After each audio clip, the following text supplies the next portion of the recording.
Now, I've travelled all the way to America, to a place called Portland in the state of Maine, and I'm going to meet and interview Peter Hyatt. Peter Hyatt is an expert on statement analysis, and he actually gives lectures and teaches people how to analyse witness statements. And we're going to be discussing the Madeleine McCann case. Today I am joined by Peter Hyatt, whose expertise is in statement analysis. Peter, can you just tell us, how did you become interested in statement analysis? Quite a number of years ago, I was a self-described naive, very easy to deceive person. So I began reading books on statement analysis just as a hobby. Mm-hmm. But eventually, this led into an employment where I was given initial 200 hours of training back in late 2001, I believe, in legally sound interviewing, and from there I went into more formal training, worked on cases as a state investigator for allegations of child abuse and later on allegations of adult abuse. But then I went to teaching statement analysis, and after teaching it, it was very natural that those who attended would ask for assistance. And sometimes that assistance translated into, would you do the investigation for us, especially in private companies? From there, I became more and more involved with law enforcement, in training law enforcement, assisting law enforcement. And so currently I work full-time as an analyst and an instructor, teaching law enforcement, teaching journalists, lawyers, therapists, all different professionals who study the techniques used to discern deception, but also content analysis. So it goes well beyond just saying if someone is lying or not. What are they lying about? Why are they lying? Mm-hmm. Which leads to the ultimate is when someone sends an anonymous threatening letter. Statement analysis is often able to identify who wrote this letter and what the person that wrote the letter is like. Right. This allows them to know, is this threat real? The training involves testing, quizzes, practice, more tests, more quiz, more practice. Eventually, we offer certification, and this is also part of the University of Maine's continuing educational units, we call it CEUs, for professional licenses. Mm-hmm. So people are involved in formal training are able to reach a level of certification. The certification is only worth what the work shows it to be. And in many detecting deception schools, they run around 70% success. For us, that would be an abysmal result. These investigators are running at or near 100% success rate. Right.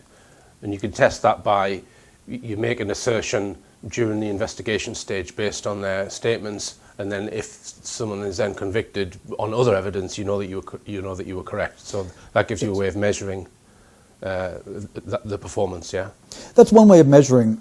This is actually rather exciting. An easier way to measure the success is the confession.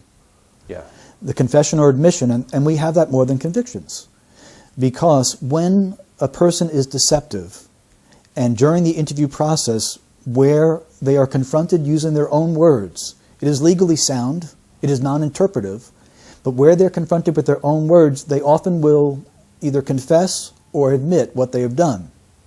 Now, the difference between a confession and admission is legally we need one or the other, but an admission is to acknowledge what one has done. A confession would say, what I've done is this, plus it's morally wrong. We don't need a confession, we do need an admission.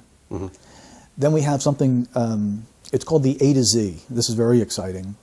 An A to Z is where an investigator, say in law enforcement, receives a report of an allegation. Someone has stolen. And before any of the interviews or any of the investigation begins, the person who is accused of stealing is told to write out what happened. They are to sit down comfortably, choose their own words. They're given bottled water in a comfortable setting. There is no threats. There is no coercion. Please tell us in your own words what happened. The person says, well, where do I begin? Wherever you feel comfortable beginning. So we don't introduce any language to them or any words. The person writes out what happened. If we then take that statement and properly analyze it in a scientific method, meaning we expect the same results, putting in the same data repeatedly, the investigator can now know this person did it, when he did it, how he did it, why he did it. So now a lengthy investigation has been shortened greatly. And A to Z is this, is the person is then interviewed based on their own words from that analysis. It's called analytical interviewing.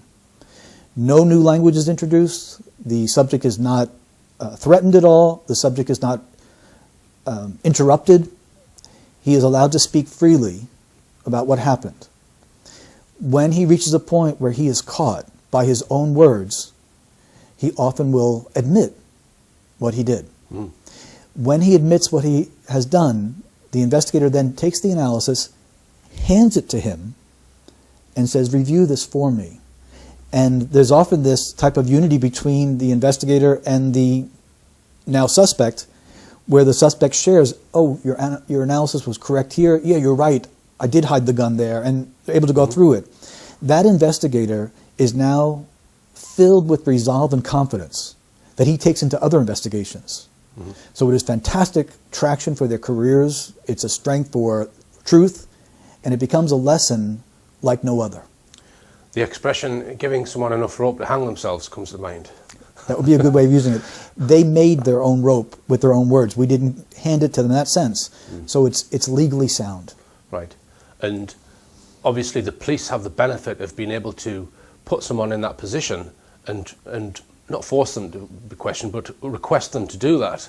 But certain cases that have been high profile in the media, we don't always get that. We don't always get the luxury to be able to put a subject in an interview type situation to write out their version of events. We go by snippets that have come out in the media, and we are going to come on to a case shortly. Can you recall what the first case you looked at was? The first case that I worked for someone else, I've had success on my own, but the first case that I actually worked for someone else came after an instruction where there had been a theft, and local police had investigated the theft, but what they determined was that the company had too many employees that could have done it, and therefore they just closed it as unsolved. And the company had sent employees for training, and they asked if I could review their work, and then they eventually asked, could you take over for us? So I had all the employees write out what they did during their shift. I came back and said, here's the one that stole it, here's when he stole it, here's how he stole it. They asked if I would conduct the interview. I did, and he confessed. Right, very good. And have you got a rough figure as to how many cases you've looked at? Hundreds. It would be hard to tell, right, because it's most cases, I should say, at this point in my life, most cases I'm just assisting investigators. They're the ones doing the work. They're the ones that, and many of them are so good that they'll send me their analysis. That's an important thing. A good analyst never stands on his or her own footing. We always ask someone to check our work. Always a second set of eyes, at least. And so we have many now in training that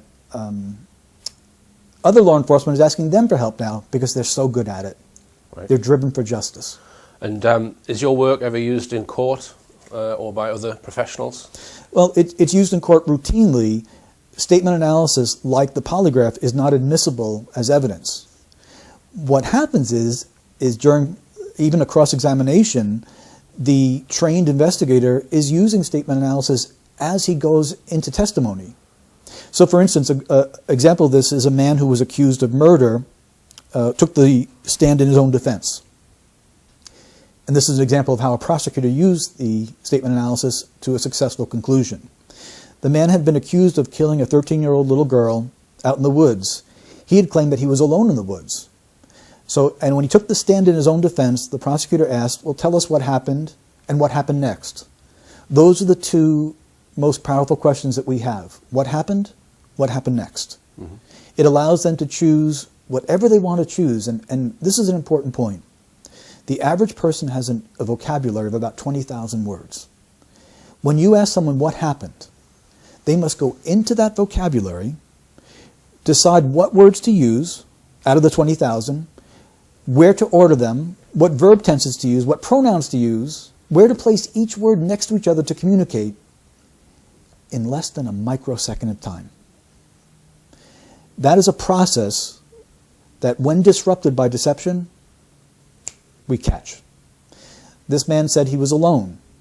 I was sitting down admiring the deciduous trees when we were losing daylight, so I got up, and the prosecutor said, "Excuse me, you said we were losing daylight?"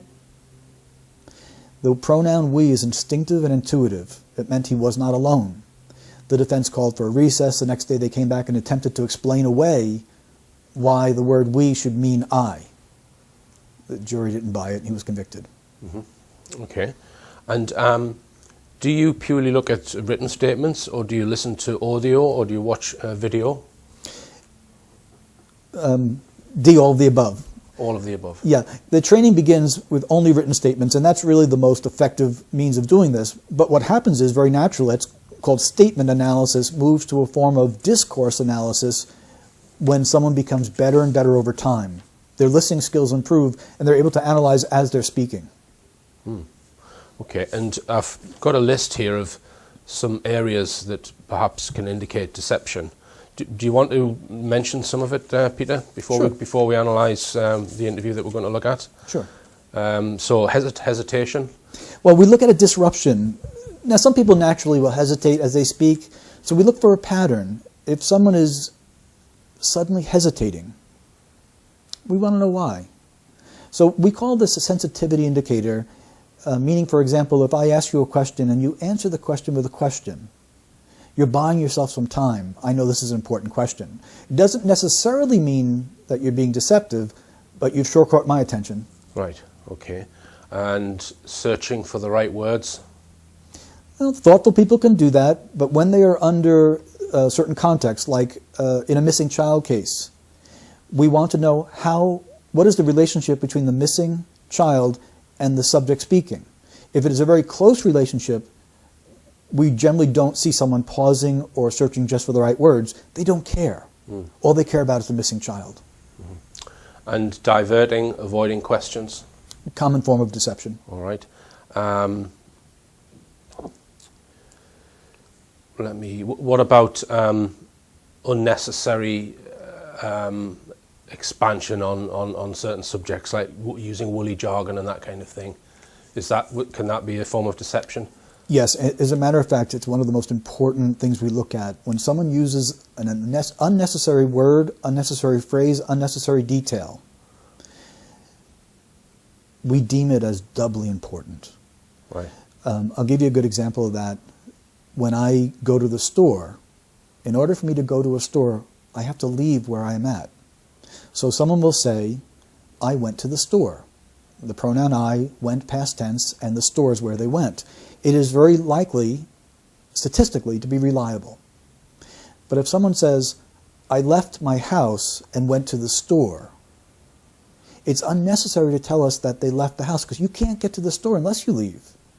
So we know something happened at the house that you're not telling me. 70% likelihood that it has to do with time or rushing or couldn't find my keys, something like that. But 30% of the time, it's critically withheld information. Right. And what about distancing language, where you try and refer to a group rather than yourself? Yeah, there's a couple of different forms of distancing language, and we look at distancing language and flag it as such. I went Christmas shopping with Heather. I and Heather couldn't be any further apart in the sentence than I just made it. What caused the distancing? Did we have an argument? Did I not want to go shopping? I could have said, Heather and I went Christmas shopping, but I didn't. So I went Christmas shopping with Heather puts me and Heather far apart. Sometimes the distance is nothing more than geographical. Sometimes it is strongly psychological. In cases where we expect very closeness, like if an assault case, a missing person case, an assault case is very personal.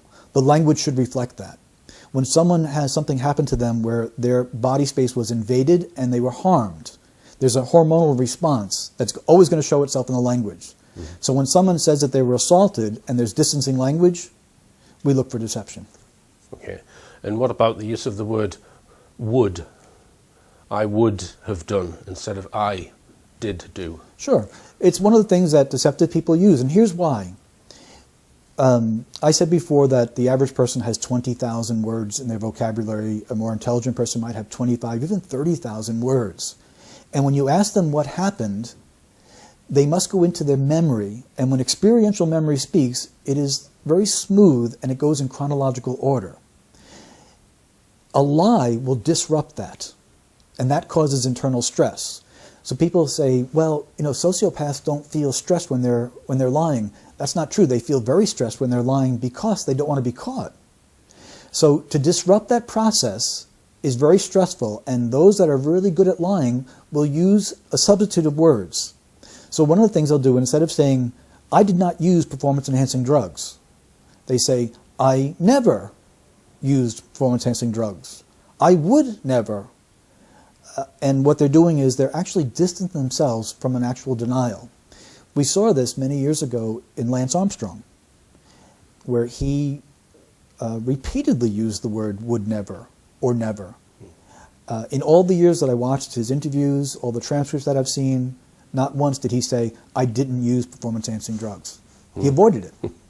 And what about qualifying words which change or weaken a statement? Tell us about that. Sure. It can be used appropriately, it can be used inappropriately. If I said to you, I locked my keys in the car, you can be confident that I know where my keys are. They're locked in the car. If I said to you, I think I locked my keys in the car, that's called a weak assertion because I'm not certain if they're there. I did not shoot that man is very different from saying, I don't think I shot the man. Yeah. Okay. And what about using the past tense about a recently missing person? This is critical. In all missing person cases, we look at the use of past tense. And Richard, when it comes to a missing child and a close relative, meaning the biological father or the mother, there is such a natural denial, even stronger in women than men, that we have cases where a child has gone missing, the child has been found deceased, and the mother refuses to reference her child in the past tense. She just cannot accept it. So if a mother in particular, or a father, but especially a mother with the increased intensity of the bond, references her child in the past tense, we want to know something. We want to know why she thinks or believes the child is deceased. Because at times, even if the police tell them, we believe your child is dead, a mother will not accept that.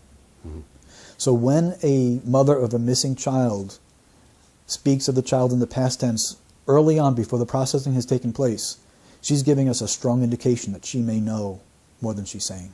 All right. And what about refusing a polygraph test? Can you read anything into that or not? Yes.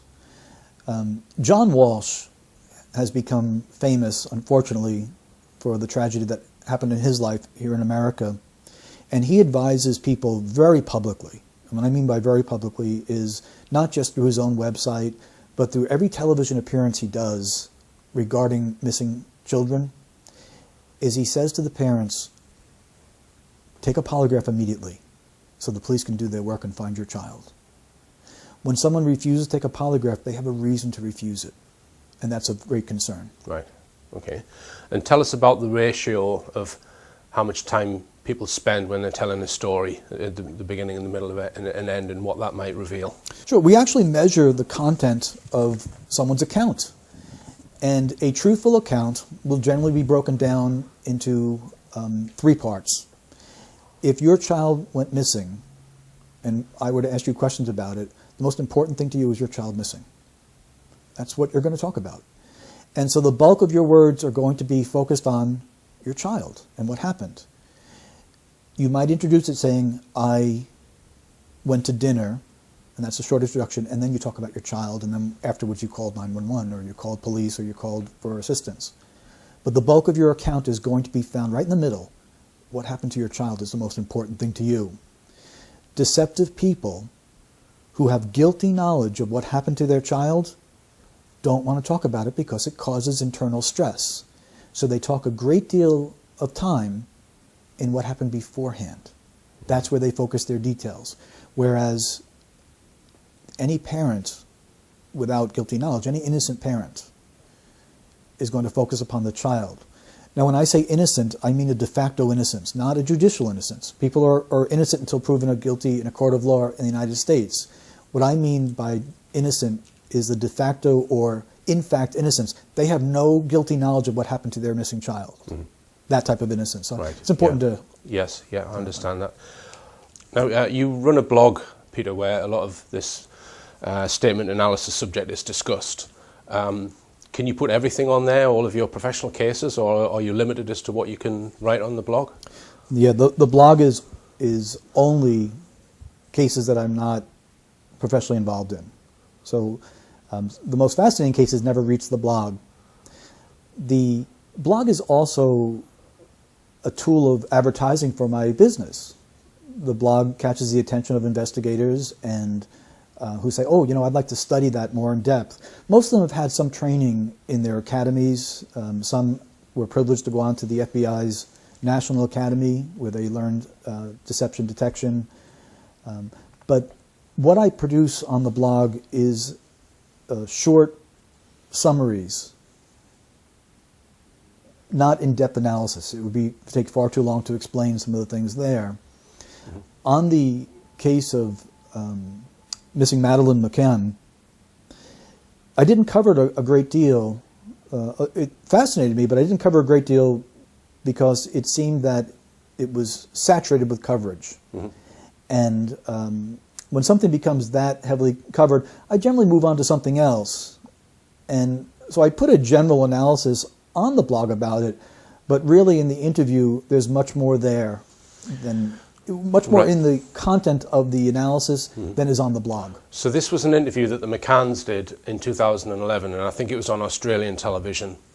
And you did an analysis of that interview, of what they said in that interview, of their statements. So you transcribed the interview first, and then you've put your analysis on the blog. So why did you choose that particular one? Was there any reason, or was it just the first one you came across? Was there any reason why you chose that one? Because they've done a lot of interviews. Yeah, this was one that someone sent the transcripts to me. Right. Transcription services is expensive and it's time consuming. I can't do that. I can't go that. So there are people that are associated with the blog who will send trusted transcribed interviews to me, and I have to make a decision at any given time. What do I have enough time to go into? Mm-hmm. I also have to weigh in is that if I get involved with this and law enforcement sees it and contacts me, I've got to delete it and try to assist them. Sorry, you have to delete that. Why would you have to delete it? You mean on that case if they get in touch with you? On any given case, if law enforcement requests that it not be there, that it could hinder the investigation, I take it down. Oh, I see. So let's say that people who were investigating the Madeleine case weren't happy with that and asked you to take it down, right? I see. Yeah. Or if and this has happened before too, is where a police department will say, I saw your analysis, it's really good, could you help me on this case? I delete it, because I can't comment on something that's going to be adjudicated. Right. I don't ever want to interfere with justice. Justice comes before anything else. Right. And before we do some analysis on this interview, because you've reappraised it, is that right to say that this 2011 interview, you've done more detailed analysis on it, is that? Yes, my conclusion hasn't changed, my general conclusion hasn't changed, but what I've done is more intense analysis, and there's several reasons for that. One of the reasons is your interest. Your interest is a professional interest here that is deeper than just an average person reading an article. You'd like to know the truth and in detail, and so I can give you some of the details. But there's also something else, and this really applies to so much else in life as well, is when we do analysis of a case and we review the analysis later on, we generally will pick up a little bit here, a little bit there that we may have missed or didn't focus upon.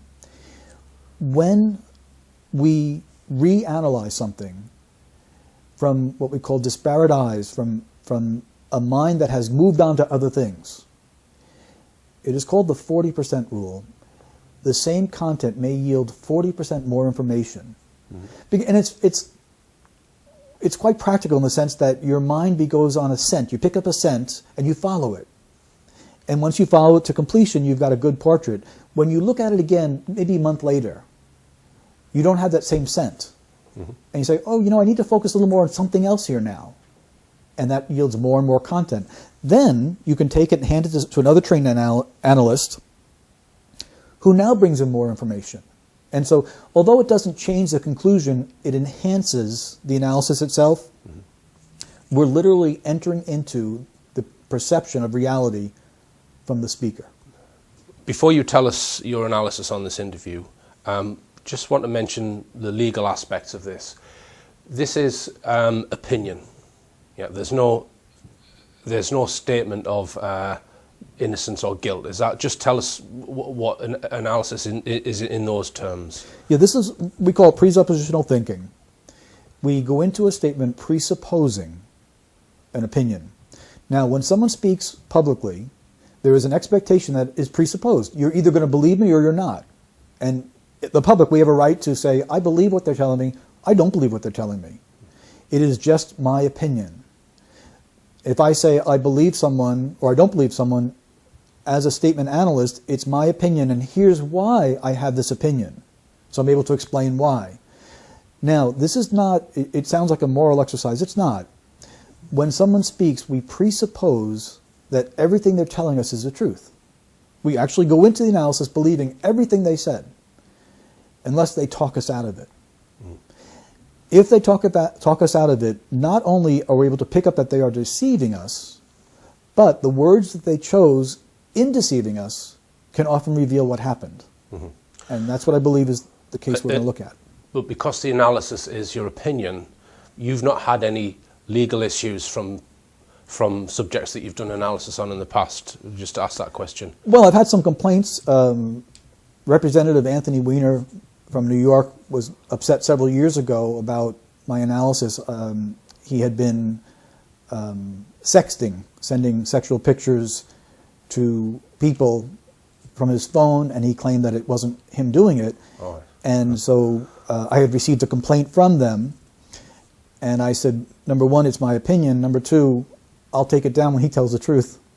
Right. And since then, it's okay. Yeah, and you're confident, because you obviously understand why I'm asking that question, yeah. Don't you? Yeah, but you're confident that because it's opinion, it's absolutely fine to say, and there's no ramifications. Yeah, unless someone has been convicted in a court of law, they are judicially innocent, and we have an opinion whether we believe that's accurate or not.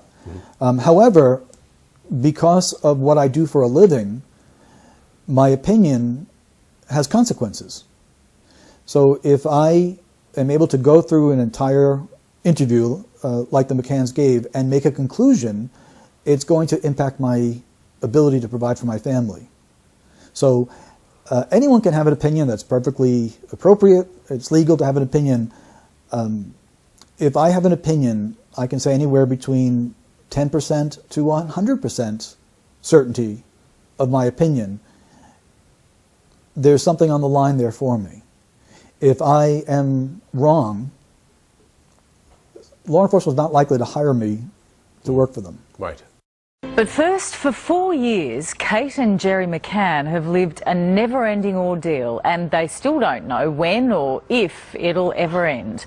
It began on a family holiday in Portugal when Madeline, their 4-year-old daughter, simply vanished. She hasn't been seen since. Tonight, the mystery deepens. You're about to see home video never shown before and learn the vital clue Madeline left behind. Here's Ronnie Sadler. Okay, spin around, darling. Right round. Oh, yes, I can see your wings. It's a big smile.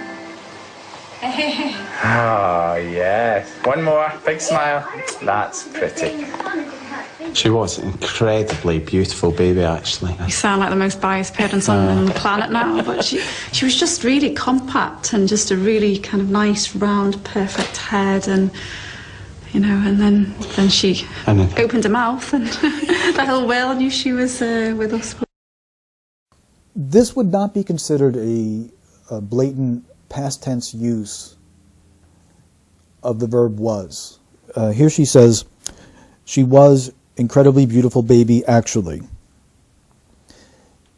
One could argue that she, at age 3, she's no longer a baby, and that they are referring to a period of when she was born, and that would be an appropriate use of the past tense. So I don't assign to this a red flag because of the context. It does concern me, at this point, it's just a little bit of alarm now, that in an interview of a missing child, they're talking about her in the past tense. I expect some form of follow-up that will be in the present tense. A single slip into past tense is an indicator of belief or knowledge that the child is deceased. And that's what's concerning about that. But there are also some other things that are there that aren't any major blaring red flags, but as they build point after point, they become concerning. One of the things is this. Parents of missing children who show guilty knowledge of what happened to the child will often find a subtle way of insulting the child, insulting the victim, blaming the victim, disparaging the victim. When someone is missing, like or when a child is deceased, we call it the angelic view. The child is elevated beyond any normal child. Everything is wonderful. And we hear the subtle disparagement in guilty parents.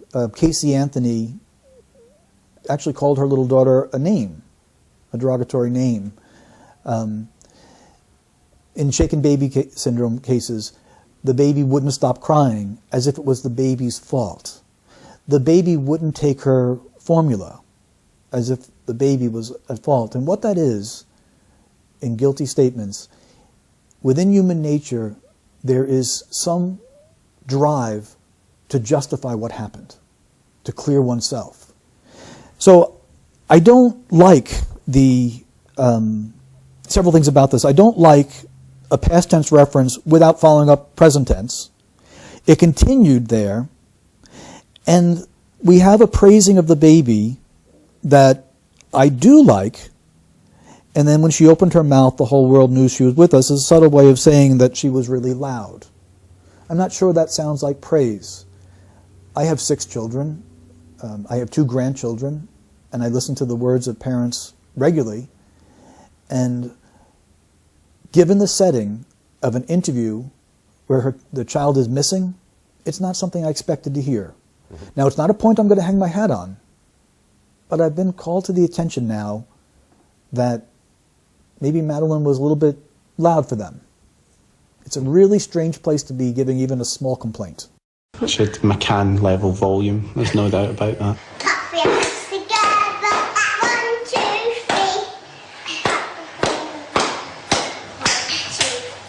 2, 3. Yay, well done. Okay, let's sing another one. I always wanted to be a mother. I don't know if maybe that stemmed from being an only child and sort of, you know, wanting that feeling of family.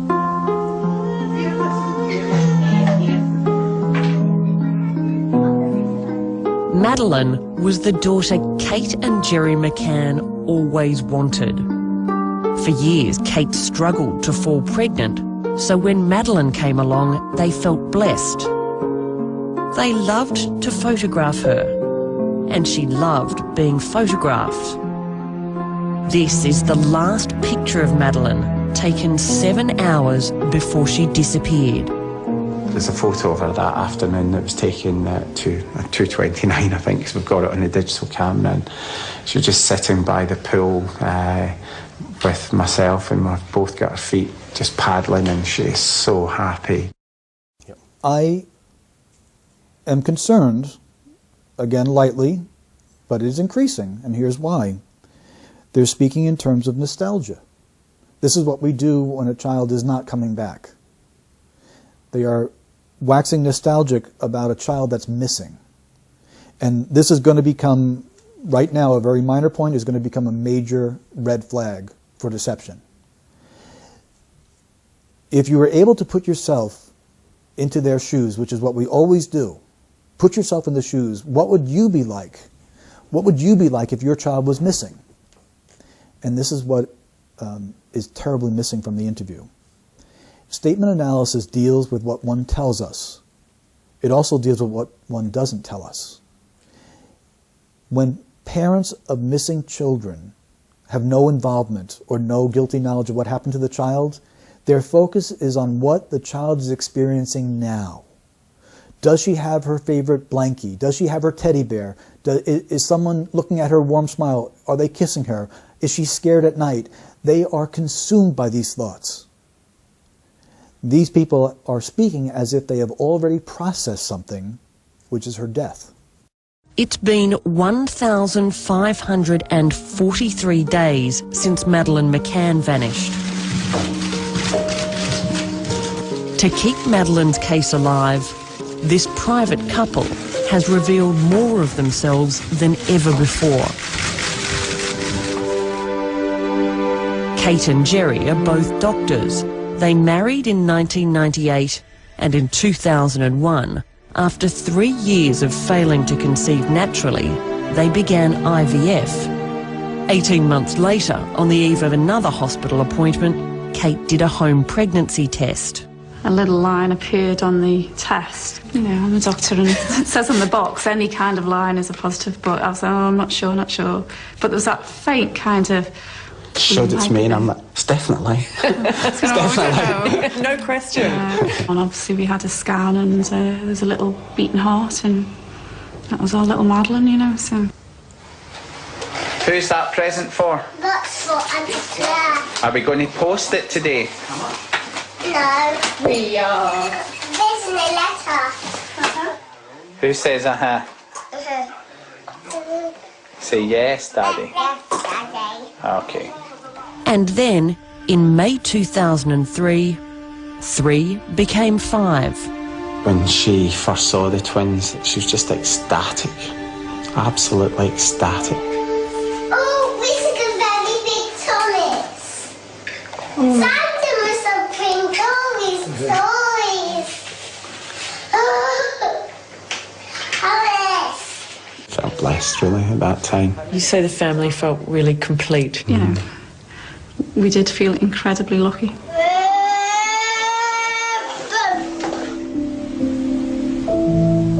In late April 2007, the McCanns decided to travel to Portugal for a family holiday. In the pink pants climbing the stairs to the plane is Madeleine. Oopsie, you all right? It was the McCanns' first overseas holiday as a family, and they went with 3 other couples. Cheer up, Gerry, we're on holiday. It's a small resort. It was out of season, end of April, beginning of May, and it was incredibly quiet. We felt very relaxed there, very relaxed. A couple of things about that is we like to hear people speak for themselves how they felt, not for we. Then we look at anything that's repeated. So we have the word relaxed, repeated. We have the word very repeated. So very relaxed, and not for himself, Gerry, but for both of them speaking. Okay. So if they're speaking together, that's appropriate. They're now speaking. He's now speaking of their emotion together, and that's not always so usual. And they are telling us how very relaxed they are. This is narrative storytelling. This is setting a scenario. We call it the normal factor. If you take a 7-year-old child and you say to the child, once upon a time, on a day that was just like every other day, the child will sit up knowing that what's about to happen was unlike any other day. Mm-hmm. That's called the normal factor. If someone says, I'm a normal man, what they're saying to you is either they themselves or someone else has said, you're not normal. Okay? It's unnecessary. Well, here, what we call this as a need to persuade that this was a normal day is telling us he knows it's anything but. Mm-hmm. That's storytelling. That's when those in law enforcement will say, I feel like they're storytelling. They're actually narrative building. They're bringing your emotions into an account. Instead of saying, my daughter's missing. I don't know what she's experiencing. I don't know who she's looking at. I don't know if they're giving her medicine. With that urgency, not only did they wax nostalgic, but now they're allowing you to enter into their emotions, and I want you to make sure that you understand my emotions were very relaxed. So at some point you say, wow, you sure seem to need to convince me that it was a normal, relaxing day. Why do you have to convince me of that? In the evening, the children were put to bed by 7:30, before the adults had dinner together down at the pool. From where they ate, Kate and Gerry could see the back of their apartment and left the door unlocked. If you measure it directly from the back of the apartment as a straight line to where we're dining, it's only 50 metres. 50 metres? That's a direct line. 49.4 on Google if you want to be really specific. Okay, now one would say, in defense of them, is that, hey, they've been accused of neglect. And they're defending themselves, so much to the point that Kate went online and Googled it and found out exactly the distance that it was away. There's a problem with that, however. She's missing. I expect them to talk about not defense of themselves, but concern for her right now, at this moment of the interview. It's not there. Statement analysis deals with what one says and what one doesn't say. Now we're being given a lot of detail about the distance. Before I was given a lot of detail about what Madeline was like. I've not heard yet a single detail about what Madeline is experiencing in the hands of strangers. But the proximity was very close. This is insightful because, first of all, the word but will refute what just preceded it or minimize what preceded it. But this is insightful. I simply ask a listener to answer this question for me. Who are they most concerned about? Are they most concerned about Madeline or about themselves? How can they not be concerned about Madeline? How could they even care? They should be really accusing themselves of neglect. The fact that they don't accuse themselves of neglect but are justifying themselves tells you something else. Not only do we not have concern for Madeline, we have concern for self. Why would you be concerned for self?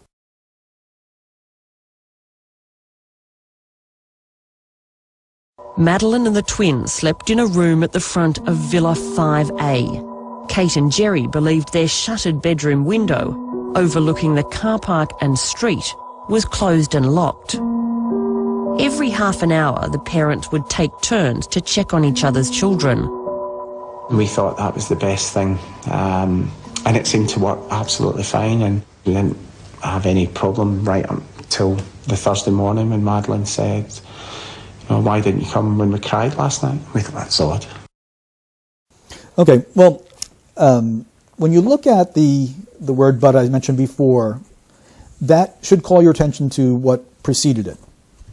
And what Kate had said was 49.4 on Google, if you want to be really specific. And I asked the question, who would want to be really specific in this case? Well, the investigators would be. When a child goes missing, the innocent parent's brain never shuts off. This is why they don't sleep, not just the anxiety, but they replay everything in their mind due to a hormonal rush. The fight or flight hormone is elevated, it's up there. In this hormonal increase, their mind goes to detail, particularly when they try to sleep. They will often call the voicemail of a detective and say, I just thought of this and I just thought of that. Always on alert, high alert. Here we have this type of high alert detail, but not about Madeline, about justifying themselves. So with that context, the context now is they are concerned for themselves. When a child goes missing, this is very personal to a mother, and this is very personal to a father. No matter what, when a child falls, a father feels responsible. The father didn't protect the fall, even though he really has no reason to blame himself. We do that. It's just natural. We speak for ourselves. At this point, I am not comfortable with the word we here. We thought, because now he's entering into what she thought. And listen to his words. We thought, not I, but we thought that was the best thing, and then a pause, or a and it seemed to work not fine, but absolutely fine. Then he says, we didn't have any problems. Now, when we ask people what happened is limited to a finite number of things. And they will choose which is most important to tell us. When someone tells us what didn't happen is an infinite number of things. So when they tell us what didn't happen, we are on high alert now for very, very possible deception. And here's what we have. Until Madeline said, or when Madeline said, why didn't you come when we cried last night? How old was Madeline when... Yeah, this? three, nearly 4. Yeah. Sure. As a parent, as a grandparent, and someone who taught parenting classes for years, many years ago, children are by nature narcissistic. A child will say, when I cried, not we. The child is not going to show concern at that age for little babies, unless, two things, unless the child is a little bit older, 5 or 6, and the child is parentified, meaning the neglect in the home has been so severe that the 5 or 6-year-old is being the parent to others. Mm-hmm. And you'll see this in child abuse cases where a neglectful mother will say, look how she can cook her own meals on a little hands that should never be near a stove or an oven. The neglectful parent is boasting about it. Well, here, Madeline did not express concern for others crying other than herself. She's too little to do that. It's when I cried. So at that point, based on that pronoun usage, as a professional analyst, I'm comfortable saying this is not a truthful statement. You now think somebody had either tried to get into the room or was in the room and woke them up the night before? It just seems too much of a coincidence that she made that comment and then that happened that night. Yes, what she's now doing is she's floating doubt for people. She's floating doubt. And she's going to do it more intensely coming up in a moment here. But she's allowing for people to enter into an emotion that doesn't exist. And this is very important in statement analysis. When we experience something that is emotionally charged, I once had a man point a 9mm gun at my head as he was robbing someone in a drug robbery. After it was over, I called police to make the report. I was fine. A couple hours later, I shook with emotion. Like, what just happened? The reason being, it takes time for us to process emotions. If I were to tell you a truthful account of what happened, it's not riveting. It would sound very boring. If I process all the emotions years later and I tell it in a storytelling, I would say this. I once stood in the darkness, and when a man pointed the 9mm gun at my head, the hairs on the back of my neck stood up. And I would tell a story to engage you into the emotions. We call that artificial placement of emotions. Editing, storytelling, narrative building. By the way, I'm not sure if anyone is paying attention at this point. There's a missing child here that I've had no concern expressed for. Mm-hmm. Mm-hmm. This is why this interview jumped out at me. All right. She's actually bringing to the point where the 3-year-old child is some sort of intuitive expert. Right. Your child is missing. What are you doing? When are you going to talk about that? Looking back now, you think that could have been your one chance to save her? Well, as soon as I discovered that Madeline had been taken, it just hit me straight away what she'd said that morning, and I just thought, my God, someone tried the night before. Okay, in statement analysis, we have a number of sensitivity indicators that are very closely associated with deception. In fact, in this sentence itself, there's enough to conclude deception. First of all, she is infusing emotion into reporting what just should have been said. Second of all, she's going to a conclusion. She didn't say, as soon as I saw that Madeline was missing. She said, had been taken. She didn't know that. What parents of missing children do is they report their child missing. They don't know if someone took them. They don't know what happened or if the child ran away. By jumping to the conclusion, she wants to make sure that you know there's a kidnapping. She has a need to persuade the audience there was a kidnapping. The need to persuade itself underlies the weakness. Then the inclusion of the emotions at the perfect point of the statement tells us that's artificially placed there, narrative building. Then we have the infusion of deity. This is often found statistically in deceptive people. They're looking for a greater witness than their own words. When I ask someone, why should I believe you? Because I told the truth. Because I'm telling you the truth. The weight of testimony is because it's true. Which says basically, if you don't believe me, you're an idiot. Get a new job. You shouldn't even be investigating. Because I told the truth. The burden is on you because I'm free because I told the truth. No matter how much you dig, you'll never find contrary because it's truth. The entire weight of the argument is based upon truth. If someone says, I didn't steal the money, why should I believe you? Because I'm telling the truth. 99.9% north, they're telling the truth. That's how powerful it is. They're basing their denial upon truth. When someone has a need to bring in a divine witness to what they're saying, and here in this case of doing that, she's making the assertion that Madeline had been taken, which is already conclusionary, then calling on a divine witness by the inclusion of the word God. Okay? We could indicate here deception by itself and be confident that she's not telling the truth either. All right. Oh, excuse me, another point with this, because there's actually a lot more here in this small answer. The word just, in statement analysis, we look at dependent words. Dependent words are those that don't work without another thought. So if I said, this is my only child, instead of saying this is my child, this is my only child, what are you thinking of? The word only means you're thinking of something else. Did you lose a child? Did you try to have a child, couldn't have another one? You know, what happened there? Something happened.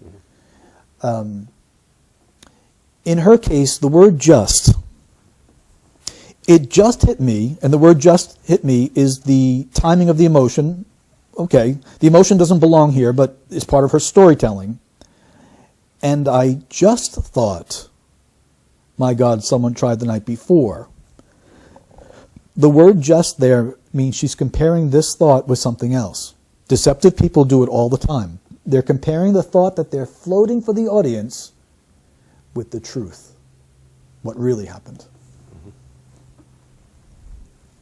It's a small point, but when enough small points come together, it's a large point. In that answer, we have her logical conclusion, her comparisons.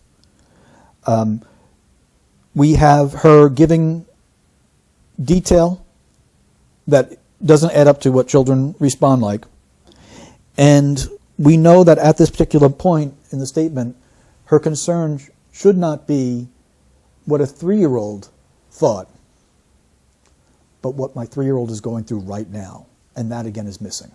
On Thursday night, Kate put her daughter to bed for the last time. But my memory of that evening is really vivid. I mean, she was really tired, but she was just cuddled up on my knee and we read a story. And we also had some treats. We had some crisps and biscuits.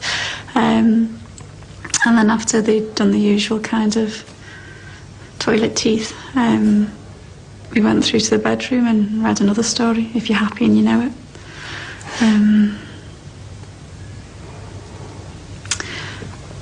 Yeah. When she moves into experiential memory of what happened, she can choose anything she'd like to tell us. The words she chooses are going to be important. So my memory of that evening, first of all, we have the word that, which distanced herself from that night, and which could be appropriate because it's chronologically it's distant. She said, it's really vivid. It's really vivid. And that's interesting because that type of clarification comes when there's a hormonal increase. The fight or flight hormone, that cortisone and others that rise in the body to the brain, brings great clarity of thought. But if this was a normal, quiet, happy evening, what would cause such vividness in her memory? So what she's doing is she's narrative building, but she's telling us that this night was anything but normal. Now, this is my assertion to the viewers. By saying it's really vivid, she's choosing these words. She's telling us, she wants us to believe that her memory is very strong with details. It's not just vivid, it's really vivid. And I believe her.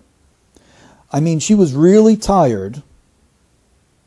Now, she is using her own words. We must believe her. We must listen to her.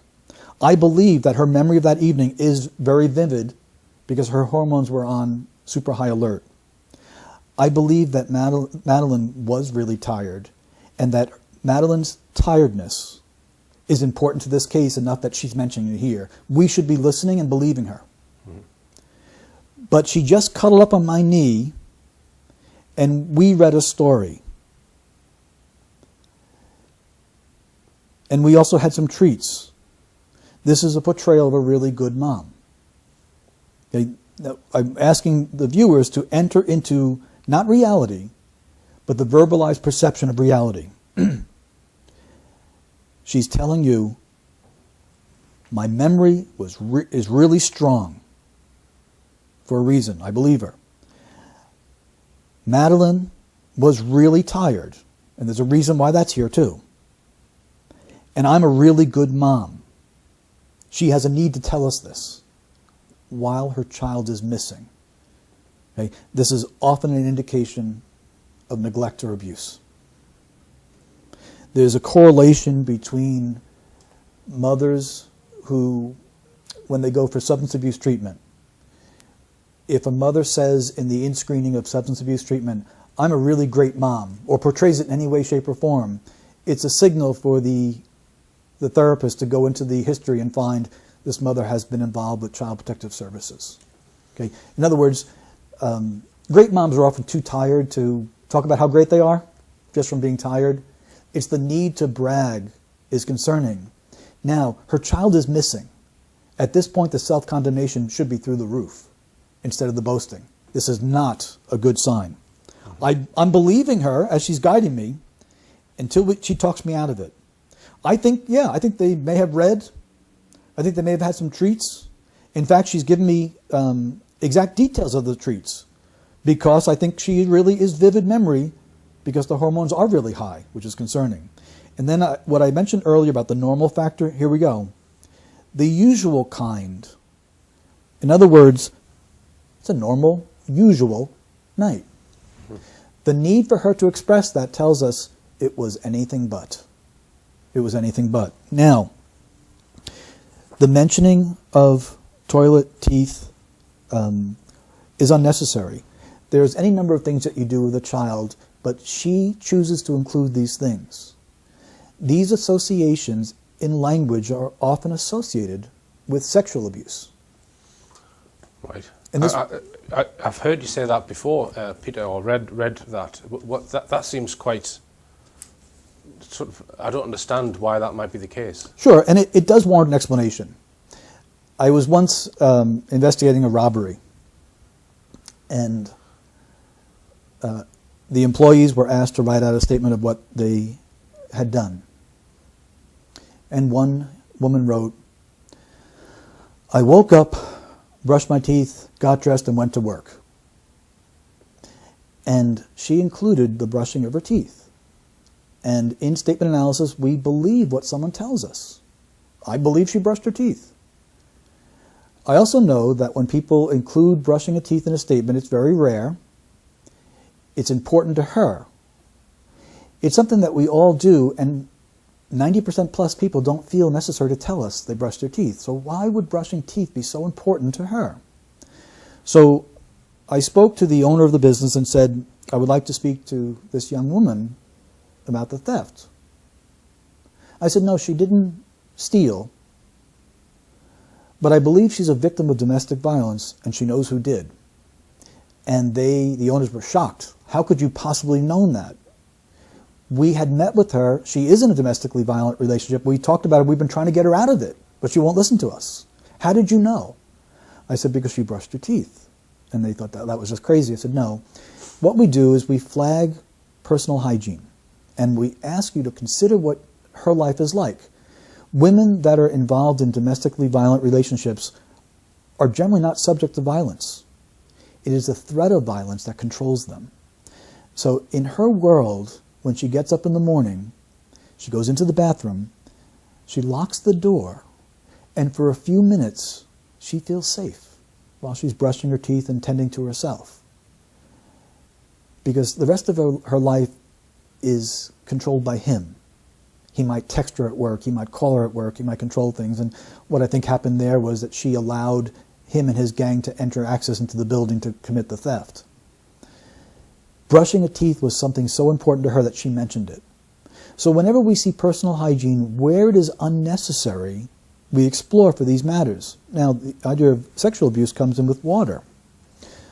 School teacher notices that little Johnny comes to school every day and he's always clean, but before every snack or after every snack we got him to wash his hands. Like all little children, that's just kind of a norm.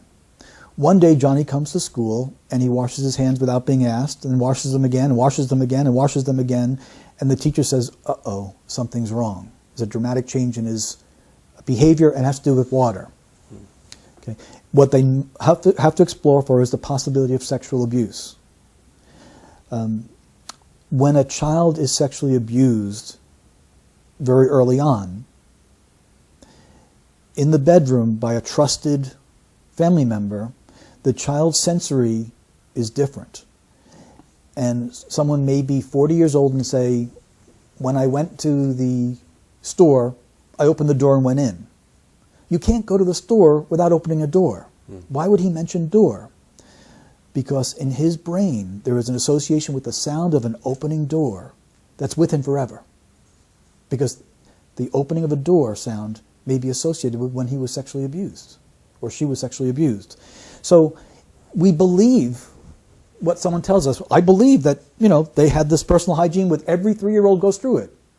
But her inclusion is telling me something's wrong. Remember the context also. Her child's missing. She hasn't mentioned a thing about what Madeline's going through, but she's talking about Madeline's hygiene here with detail. So I believe what she's telling me in that sense, but I know there's a reason why she's choosing these words. Then when she says the usual kind, what she's telling you is something unusual happened between her and Madeline that night. Right. Now, right. I asked them to consider that. Now, go back and listen to her words. My memory of that evening is really vivid. I mean, she was really tired. And I think that investigators should consider the possibility that Madeline was given something that made her very tired so she would sleep and not disrupt the dinner. That is not uncommon. In fact, this is somewhat sad to report. I once had to investigate a physician who was accused of drugging children. And he spoke plainly to me and said, I give them cough syrup because their parents are abusive. The state cannot take the children away from the parents, but I know they're abusive. And by giving them a teaspoon of a type of cough syrup that will help them sleep, the parents' drug night will not be interrupted, and the child won't suffer even more so. It was a dreadful decision that he made, and he didn't practice medicine very long after that, as you can probably imagine, but it's something much more common than people would believe. We have not only that, but we have a doctor here who had access to that sort of thing. An anaesthetist as well, she was. She was an anaesthetist as well. I didn't realize that. Right. Many examples of how this works out. When someone is accused of sexually molesting a child and the man says, I'm a normal, happily married man. What he's saying is, I don't deny the sexual molestation, but I want you to think I couldn't have done it because I'm married. We're married people, still sexually abuse children. So when the word normal is used, it's an indication, and any word near that, normal, usual, regular, when it is used, it means the person is thinking of something unusual, abnormal, not the norm. while they're speaking, and they're trying to deceive. So here she's revealing a knowledge, if we're listening to her, that this day was what they went through, that routine was not normal. Okay. I also, before we leave this last quote, we have, she just cuddled on my knee, and we read a story, and we also had some treats. The word we is used to connect people. It's a very powerful pronoun. It often speaks of unity. And we do not hear the word we between a murderer and a victim. It's very unusual. What this suggests, along with the word cuddled, is something different. The word cuddled, that's what 3-year-olds do. It's unnecessary to tell us that. It is persuasive language. She's trying to portray something as being very close, very normal, telling us that something wasn't normal about it. But the word we suggests something to consider, that what happened to Madeline that night may not have been intentional. And so I am a slave to the statement. The words must guide me, and no matter what my opinion may be, what I do now is I have indication within the language that there is no concern for Madeline, which we'll explore, that Madeline is not alive at this point, and that they are concealing information about what happened to Madeline, but thus far, this is not premeditated. Mm-hmm. This is someone who had a boundary set up in the family, and the ties that bind them together here produce the word we. Mm-hmm. When you say that night, right, the night that something happened, if it happened, mm-hmm. Are you convinced that it's the night that they said, or do you think it could have been a different night, a previous night? Oh, it could be the previous night. This could or previous, not necessarily the date they've said. Yeah. That's a very good point, because usual is given. Usual is given. What she could be talking about is patterns. Mm-hmm. Speaking of patterns. If this child was given something to make her sleep, it wouldn't have been the first time. Mm-hmm. And that's what that could suggest. Mm-hmm. Mm-hmm. If you've watched my final film, a lot of people think that they spent 3 days or so before they announced to the public that Madeline had gone missing, that they spent some time planning it. That's a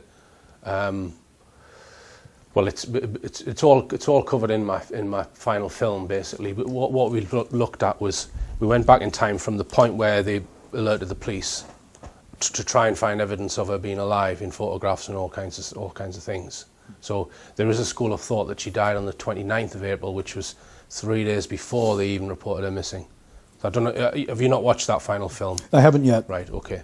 All right. Right now it's not supported by the language, but the reason I mention it is because what I do is I have to be open to anything that comes in, and what I'll say is the language will affirm that, the language will deny that, or the language won't address it. It's called a temporal lacunae, a jump over in time, and at this point I don't see a deliberate attempt to jump time. Okay. And if it comes up later, I'll grab it, but I don't see it at this point. All right. At 9 p.m, Gerry checked on Madeline and the twins. I actually stuck my head round the door and I just lingered for a few seconds and thought how beautiful she was. And that's the last time I saw her. This is very concerning. This is a statement that bothers me a great deal. First of all, he begins with the pronoun I, which means psychologically he's putting himself there. This is good. We want him to be there. We want to have reliable information. But the next word is actually. The word actually means he's comparing what he's claiming to do with something else. Why would that be necessary at this point? Then I'd actually stuck my head around the door, and I just lingered for a few seconds and thought how beautiful she was, and that was the last time I saw her.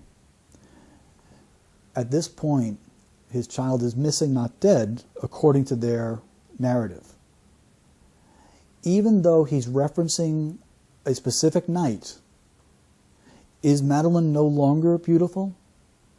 And what I ask the viewers is to consider that when you give a detail of a past tense event, the detail should be in the past tense appropriately. When you speak about character or ongoing characteristics of a missing child, it should be present tense. And I thought, how beautiful she is. And that's the last time I saw her. That would be more acceptable. This is a past tense reference to Madeline herself, not specifically bound up to a detail, but actually, was she only beautiful that night? That's what I mean by an attribute. So when someone uses an attribute of a missing child in the past tense, it's not a good signal. Right. It's not a good signal at all. Now, he also stuttered with the pronoun I. So what we look for is that, does he normally stutter? And he doesn't. He's not a stutterer. The pronoun I is something that we in the English language use millions of times. We are as good at using the pronoun I as we could be as good at anything in this life. When someone stutters on the pronoun I, there is an increase in tension and anxiety. And this stutter bothers me here. And it's important. He's talking about his daughter in the context she's still missing. So while the several things are wrong, he gives a narrative or an emotion. He references her beauty, which should be ongoing, and it's not. And he stutters on the pronoun I. And I still wait to hear concern for what Madeline is going through while this interview is being conducted. And that's going to be a bigger point as we move forward. Yeah. Excuse me. The last time someone sees a missing child is always going to be important. Right. This may sound a bit strange, but I believe him. I believe that the last time he saw her, he did linger. And he did think about how beautiful she was. I think this is where she was disposed of. And I'll build this theme as we go along. All right. The last time you saw her, you thought how lucky you were. Exactly. And that bothered me because that's very poor interviewing. That's why we train journalists to not teach someone how to lie. Because the problem with that is he did not think about how lucky he was unless something was wrong. And that's, I can't say that he thought how lucky I was. He only affirms it from what the interviewer said. The interviewer should not have said such a thing. The interviewer is speaking as if the interviewer believes the child is dead.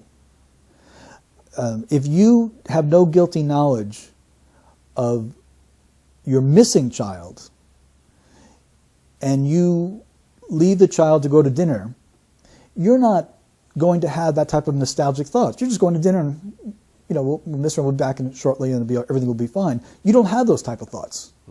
Having those type of thoughts is an indication of guilty knowledge that Madeline's gone. Your world shattered within an hour. We now have a period of time, and we also have a case of distancing language where he didn't say, my world is shattered. If my daughter was missing, my world is shattered. Not your world, not someone else's world, not everyone's world, because everyone experiences this universally. My world is shattered. I'm the father. What's going on with Madeline right now? No concern. What I'm building towards is this. There's a reason why the McCanns do not show any concern over what Madeline's experiencing right now. They're intelligent people. They're no dummies here. They're intelligent people. They're not concerned. Parents are forever concerned because even Stephen King said, the terrors that a parent's mind can conjure up in wondering what my children are going through is more horrible than anything he could write. Our imaginations double down on us when we try to sleep, worrying about every little slip, every little fall of our children go through. They have shown no concern in the most extreme of circumstances, why not? And they're going to answer that question for me.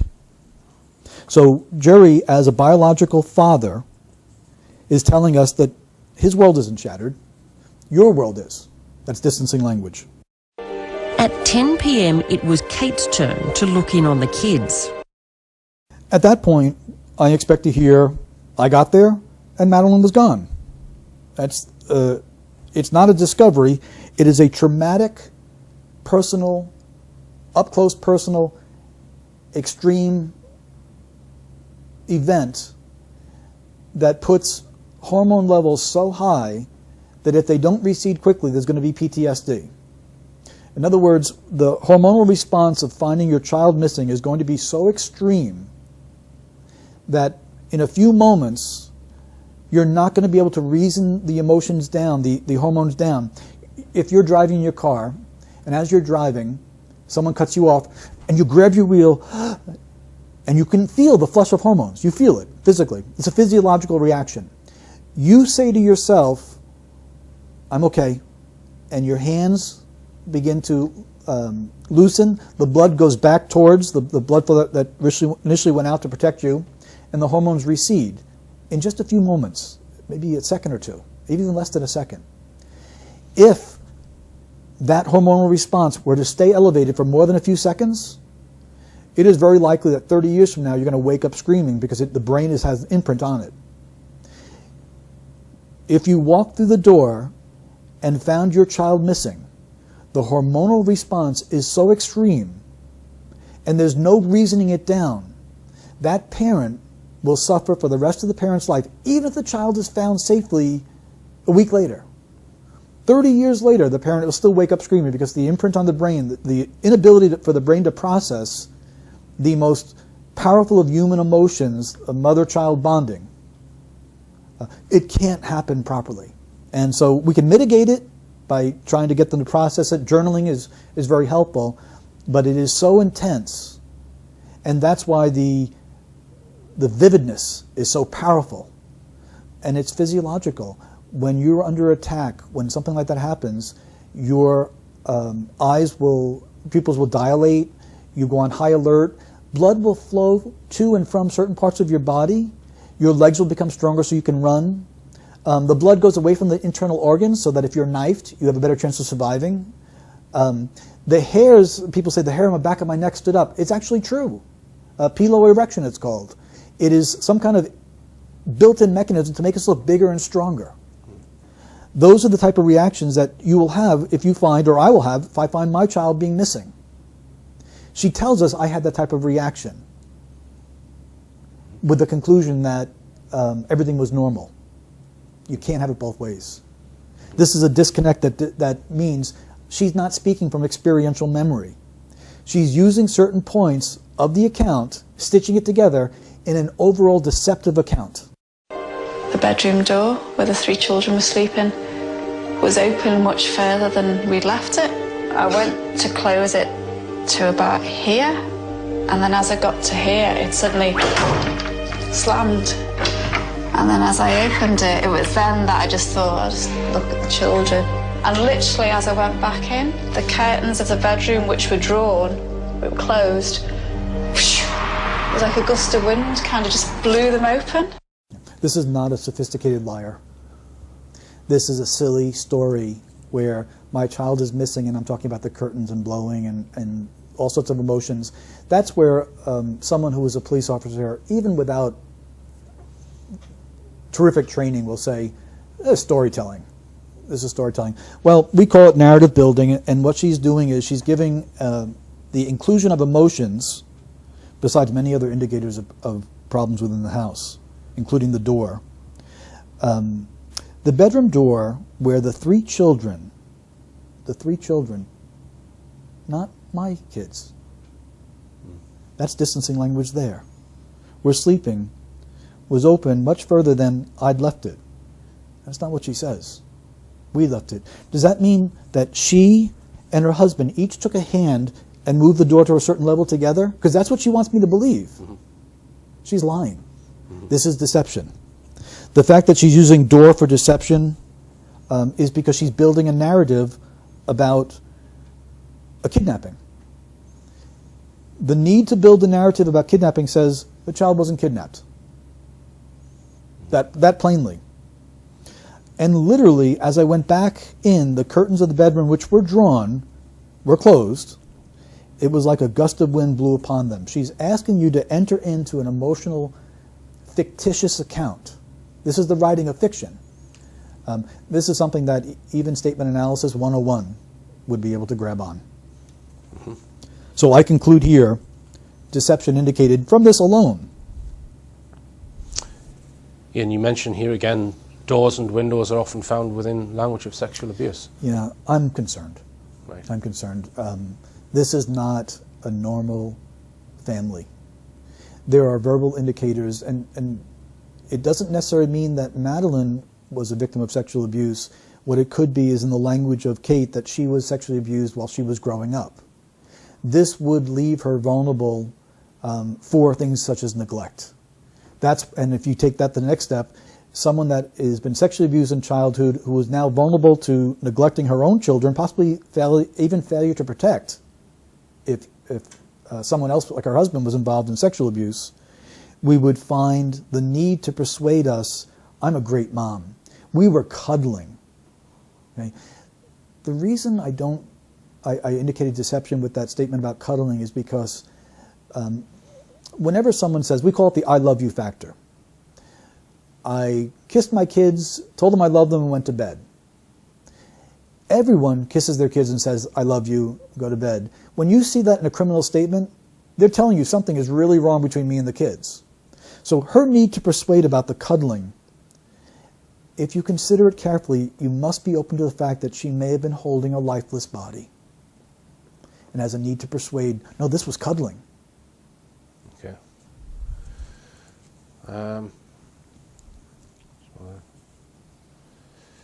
This answer, by the way, was one of the most important answers because here we were able to look at the larger measurement of the statement of what happened as she gets into it. And this is a very lengthy introduction. She's not getting to the point of telling us that Madeline is missing and what must she be going through.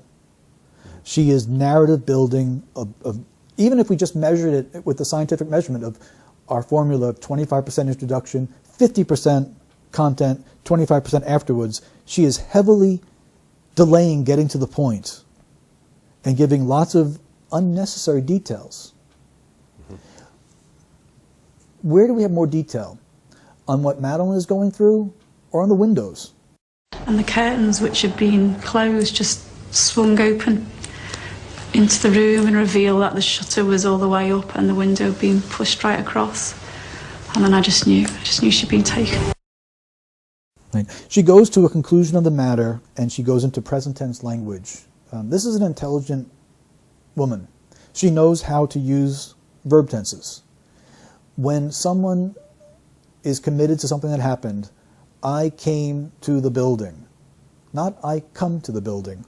Well, here we have a continued description about the curtains, which is concerning to me, just swung open into the room and reveal that the shutter was all the way up. So if we want to believe what she's going to say is that the reason that she knows that someone has been taken her is because she walked into the room and the room just magically opened itself up and said, look at the evidence. She's lying. Okay. This tells us Madeline was not kidnapped. Okay. Kate says after a quick, frantic search of the apartment, she ran back towards Gerry, who was still with their friends at the table by the pool. I can't remember exactly where the table was. It's kind of in this bit. So it'd be about round here. And I was kind of sitting in this bit. Yeah, I mean, Kate was clearly distraught and I jumped up, but it was kind of disbelief. She can't be gone. She can't possibly. How could she be gone? And I've saying that to Kate as we were both running. Deception indicated, and here's why. First of all, we have him making an assertion. I know where the table was. I know exactly where the table was. So he's giving us an indication, I'm on high alert, the same what she had done before. And then, with this precise language, he immediately moves away from it. it was kinda, he now qualifies it, this bit, so it would be about around here. And I was kinda sitting in this bit. So going from this exact, this is a form of self-censoring. He is stopping himself from going to this precise way. He has a need to conceal. He then describes his wife's emotion. Kate was clearly distraught. Now consider this. If your child is missing, you're going to be distraught. Telling us that she's distraught is narrative. It's not necessary to say. I didn't think that she stopped to smoke a cigarette and to look at how beautiful the stars were in the sky. Of course she'd be distraught. Telling us that she was distraught is unnecessary, therefore it's very important. But he now looks to persuade me. Not only was she distraught, but she was clearly distraught. In other words, her affect of being distraught was beyond any debate. So I want you to know that when my child was missing, my wife was really, really, really upset. That's goofy. And that's what this is. It's a need to persuade. That sounds, to the average listener, that sounds goofy. And I jumped up. You know, we did not think that you stopped for a cigarette. We did not think you said, okay, let me have dessert first. This is also unnecessary language. And then he says, kind of disbelief. I believe him. Because he knows it's not true. He knows what he's doing is narrative telling. And so the first thing he's going to say is, where is she? We must find her. No, she can't be gone. She can't. She can't possibly be. How can she be gone? This is an important part for your viewing audience to understand. Guilty people will ask questions. They are looking to see what answers are out there. They're looking for responses from even the interviewer, from police, from the audience. They're floating their alibis to see, will you agree? The first thing that anyone would say if your child was missing is, where is she? Not how can this happen? No, that this can't be happening. Now, we don't even reach denial stage yet. As a father or mother, the first thing we do is, no, I'm going to find her. She wandered out. The door was open. She's out here, let's get her. They know that she didn't wander out. So he artificially not only imputes his emotions into this part of the statement, he artificially inflates both of their emotions. The fact that he says that he had to do something immediately, and I jumped up, it itself is unnecessary. Of course, any father is going to jump up. He has a need to persuade us. He might, at this point, be reliving the emotions, the motions that he went through in this. So he gives us, he wants us to think that he's in denial. She can't possibly be what? He stopped himself. Be dead? How can she be gone is a question. And I said that to Kate, no. And I was saying that to Kate as we were both running. Now this is also interesting, and it may be a little bit overkill, but this is what analysts do. We would take this short answer and analyze it for hours. And just one small point here. And I was saying that to Kate as we were running. Nope. As I was saying that to Kate as we were both running. He has a need to persuade that both were in earnest, both were upset, both were in emergency mode, because they weren't. Those that are in emergency mode don't even need to tell us they're in emergency mode, but they certainly don't need to persuade us. His need to persuade that they were in emergency mode tells us this was not unexpected, this was not an emergency. Richard, he's lying. Okay.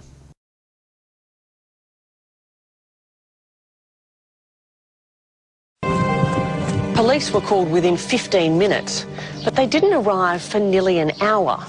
It took them another 2 hours before they bothered to seal off Madeleine's bedroom. British investigators later called it the worst preserved crime scene they'd ever encountered. Roadblocks and checks weren't put on Portugal's borders for a full 12 hours. And within days, hundreds of guests, potential witnesses and suspects had checked out and left without ever having been interviewed. Now, I can't defend what the police did or didn't do. I don't know it. I didn't work with them. I have no association with them. But I do ask your viewing audience to consider that it is very possible that the initial investigators didn't believe they needed to do any of those things. Yeah. I'd like you to consider this. I know exactly where that table was, and then he stumbles over to exactly where the table was. Why would he give such an unnecessary detail? Why would we care where the table was located? In resisting interrogations, Navy SEALs use a tactic. If an enemy takes a Navy SEAL, the Navy SEAL is taught to resist the interrogation by giving enough truthful details of something irrelevant to satisfy the interrogators. And so a Navy SEAL is captured, and he talks about how he dives and cleans the ship.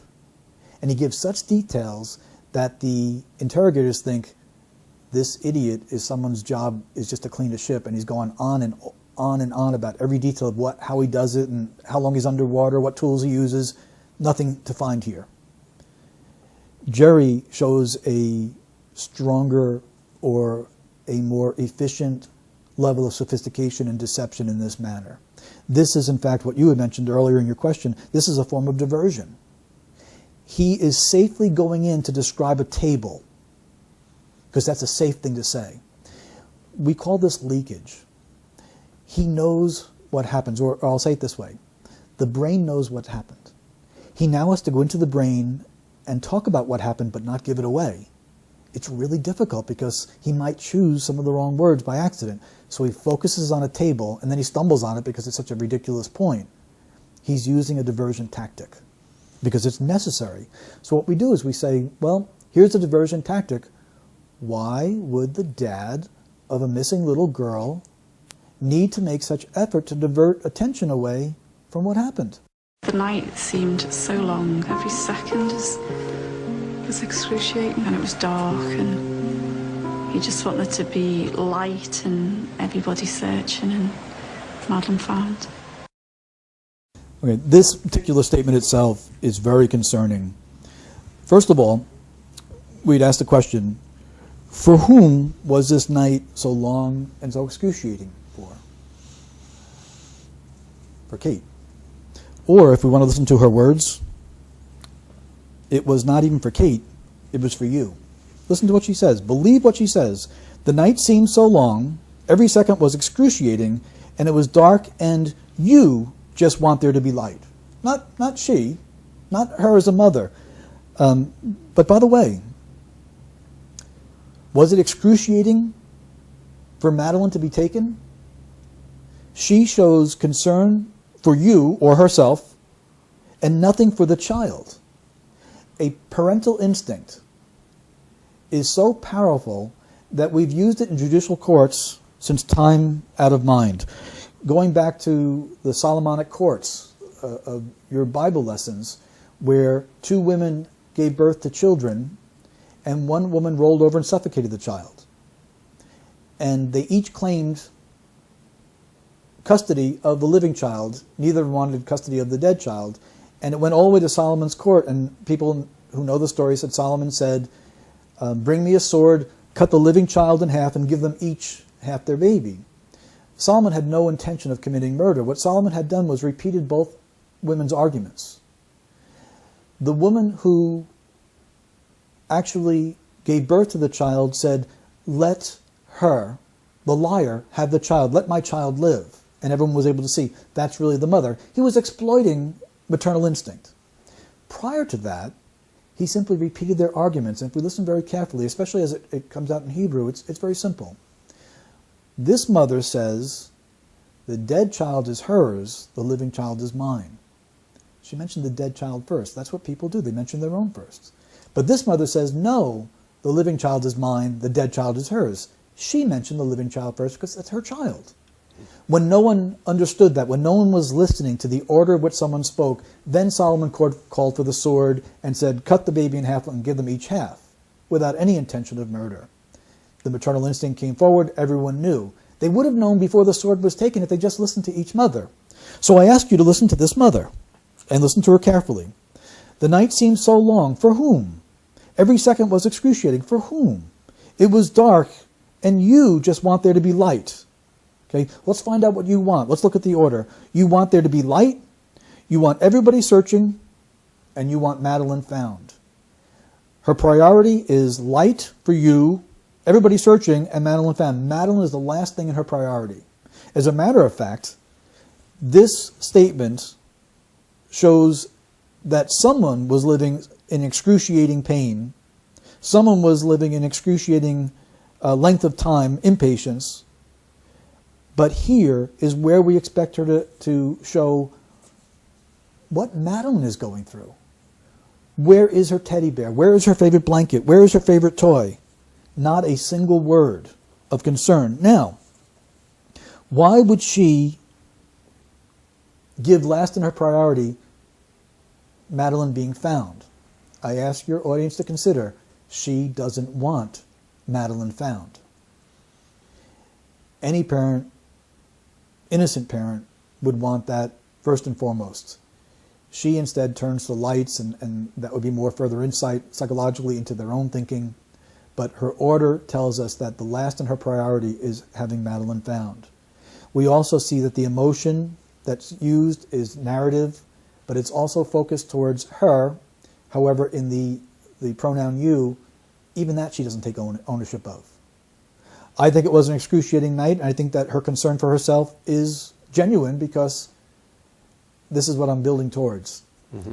There's no concern for Madeline by a biological mother and by a biological father because Madeline is dead. Madeline is beyond concern. Madeline is beyond help. There's no more fretting or worrying for Madeline, and that's what's in this statement. Mm-hmm. Is Madeline crying? Does she have her favorite teddy bear? Is she getting her meds? Is she calling out for me, the mother? Is Madeline in excruciating pain? What must Madeline be experiencing in the hands of strangers? These are all things that were not in their language. Yeah. And this is consistent. This is not just one interview. These people have always been focused upon themselves. They have always given indication that Madeline will not be found alive, if found at all, and that Madeline being found is not something they want to happen. Mm-hmm. Their concern is always for themselves because Madeline doesn't need concern any longer. The past tense reference is one thing that indicates death, but this is the most powerful part of the analysis, is that they're telling us Madeline is dead. Now, I know that people wondered if there was a kidnapping, if they were sold into sex rings, child sex rings, and these things do exist.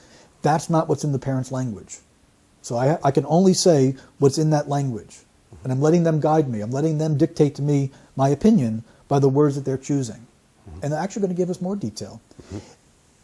Richard, they're going to confess. You think so? Or you mean in the subtext of the interview? You don't mean literally, do you? In this statement, we're going to see what we call a statement analysis confession. Right. They actually admit to us what happened. Did you kill your daughter? No, that's an emphatic no. I mean, the ludicrous thing is what's been purported from Portugal is that Madeline died in the apartment by an accident and we hid her body. Well, when did she have the accident and died? Because the only time she was left unattended was when we were at dinner. So if she died then, how could we have disposed or hidden her body, when there was an immediate threat? It's just nonsense. So, and if she died when we were in the apartment or fell and did something, why would we cover that up? And this is what we call the embedded confession. This is where a guilty party will put together in their own language what happened. And we need to listen and believe them. We also have the principle of them asking questions. This is very important. They're asking questions to find out how their answers will be responded to. Will it be ridicule? Would it be acceptance? Will it sound sane? Will it help get them off the hook? Listen very carefully to what they say. It's a yes or no question. Did you kill your daughter? No is a good answer. And what I teach investigators to do is when someone is asked a yes or no question is to count on their fingers the number of words following the word no. No. That's an emphatic no. And obviously it goes into the point where it goes beyond your 10 fingers. When it goes that long, very simply speaking, there is a need to persuade. So the no is not going to stand on itself. If he said no, I didn't kill my daughter and I'm telling you the truth, this would be something very strong. And we'd have to ask about her. And we'd also have to ask, did something cause your daughter's death? That sort of thing. But here, no, that's an emphatic no. The first thing we know about his denial is that his denial, from his perspective, needs some help. It's weak. That's an emphatic no. So the first thing is no, okay, an emphatic no. My no needs emphasis. Why does it need to be emphasis? Is one. I mean, the ludicrous thing is what I suppose what's been purported from Portugal is that Madeline died in the apartment by accident and we hid her body. Okay. What he tells us here is Madeline died in the apartment, his words, by an accident, which would support the pronoun we that we heard between mother and child, and we hid her body. I believe him.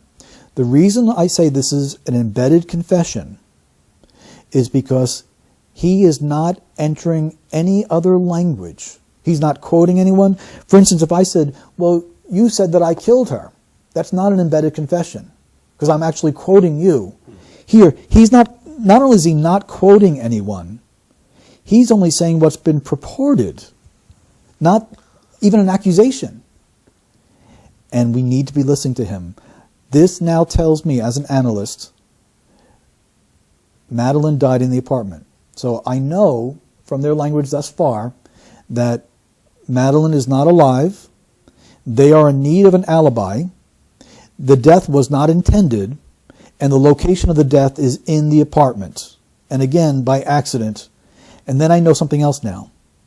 I know that we hid the body. Gerry and his wife, the two McCanns together, they worked together to hide her body. Then he goes into questions, and this is where guilty parties are looking to see what a response is. They're disguised as rhetorical questions, but they want to see what people respond to them as. This takes place even in the interview process. Well, when did she have the accident and died? Okay, what they want to know is, do people know the exact time of death? Because the only time she was left unattended is not the only time we left her. He's now removing himself from that. Left unattended is passive. Was when we, which shows unity between him and his wife, were at dinner. So if she died then, which this is, we call this an allowance. The father of a missing child is allowing for a scenario that denial will not allow. There's no natural denial. He's saying if she died, then, not even if she was dead, which is itself a red flag, but now about a specific time. How could we have disposed, hidden her body? The word disposed and then hidden, the change there, actually shows respect for Madeline. It's a softer terminology. Not dump the body, and he even changes disposed, self-correction, from disposed to hidden. He now tells us that they didn't dispose the body, they actually hid it. This is why, and this confirms the priority. We want there to be light. We want there to be searching. By the way, we also want them to find Madeline. But it's last on my list of priorities. So I now know that Madeline is dead. Madeline died in the apartment. And listen to his questions. When did we do this? How did we do this? You know, when there's an immediate, it's just nonsense, self-censoring again. And if she died when we were in the apartment or fell and died, why would we cover that up? Okay, that's the most important question he asks. So he now introduces something else that may have happened. Madeline fell. I am concerned and remain concerned that Madeline may have been drugged in any way, shape, or form, whether it be nighttime cough syrup or something more, so that these people could go and have their dinner and their party and get their break and all that. That Madeline awoke and fell and got injured, and the injury was beyond. Yeah. Can I just interject with a question, Peter? Sure. When he's saying, he's alluding to the fact that he doesn't think they would have had time on that particular evening to deal with the body. Could that suggest that there's been pre-planning and the meal was orchestrated to allow for a window for their phantom abductor? And he's confident that he can show the audience that there's not enough time for them to have done that. So in other words, it's possibly happened on a previous time. Yes, it is possible. And the focus on time, which he doubles up on, opens that door up now for us. Right. We have to consider it. Intention, it hasn't changed. In other words, that this death was not intended is not changed by this. But the fact that they do, or he does, in his language, focus so much on time, we must now be open to the possibility that he has a confidence about this time frame because it happened at a different time frame. So the answer is yes. Okay. What he's doing is he's affirming every other point of analysis. So when I said earlier that we look at little point here, little point there, he's now summed it up for us. The reason why this father does not show any concern about what Madeline is going through is because Madeline is beyond experiencing anything that he would need to be concerned about. Mm-hmm. They hid her body. Right. That's what they did, according to his language. But I don't think we should dismiss quickly that he introduced falling. Mm-hmm. She was very tired, Kate said. Mm-hmm. They had left her for their own. And so he asked the question, why would we cover this up? Mm-hmm. And the answer is quite simple. We have professional people who have 2 other children, an unintentional death. You're going to lose custody of the children. Another motive might be if there had been signs of abuse. Yes. That would come up in a, with the hospital. In the inquiry, sure. Yeah. He, as a medical professional, in any way, they are very likely to have knowledge of child abuse because it's just part of that profession where they deal with that. Now, we have some indications there that would need much further exploration for possible sexual abuse. And there is a risk of the consequences for an unintended death, that's number 1. Risk of losing the other children, number 2. And then, as you point out, when Child Protective Services sends in a professional to investigate, every case is explored for sexual abuse, whether there's allegations or not. All indicators of all possible abuses are explored for. Neglect, physical abuse, emotional abuse, sexual abuse are going to be explored for in every case. Because we have some linguistic indicators, which could be them as parents, it could be them as abusers, it could be him as an abuser, it could be her failure to protect. We have to explore for it. Right. The consequences could go on more than just losing custody of the twins. Mm-hmm. It could be loss of freedom. Yeah. When a guilty person asks questions, they're floating out alibis, they're looking to see what sounds plausible. And in his question, he says, well, when did she have the accident, not a accident, the accident, and died?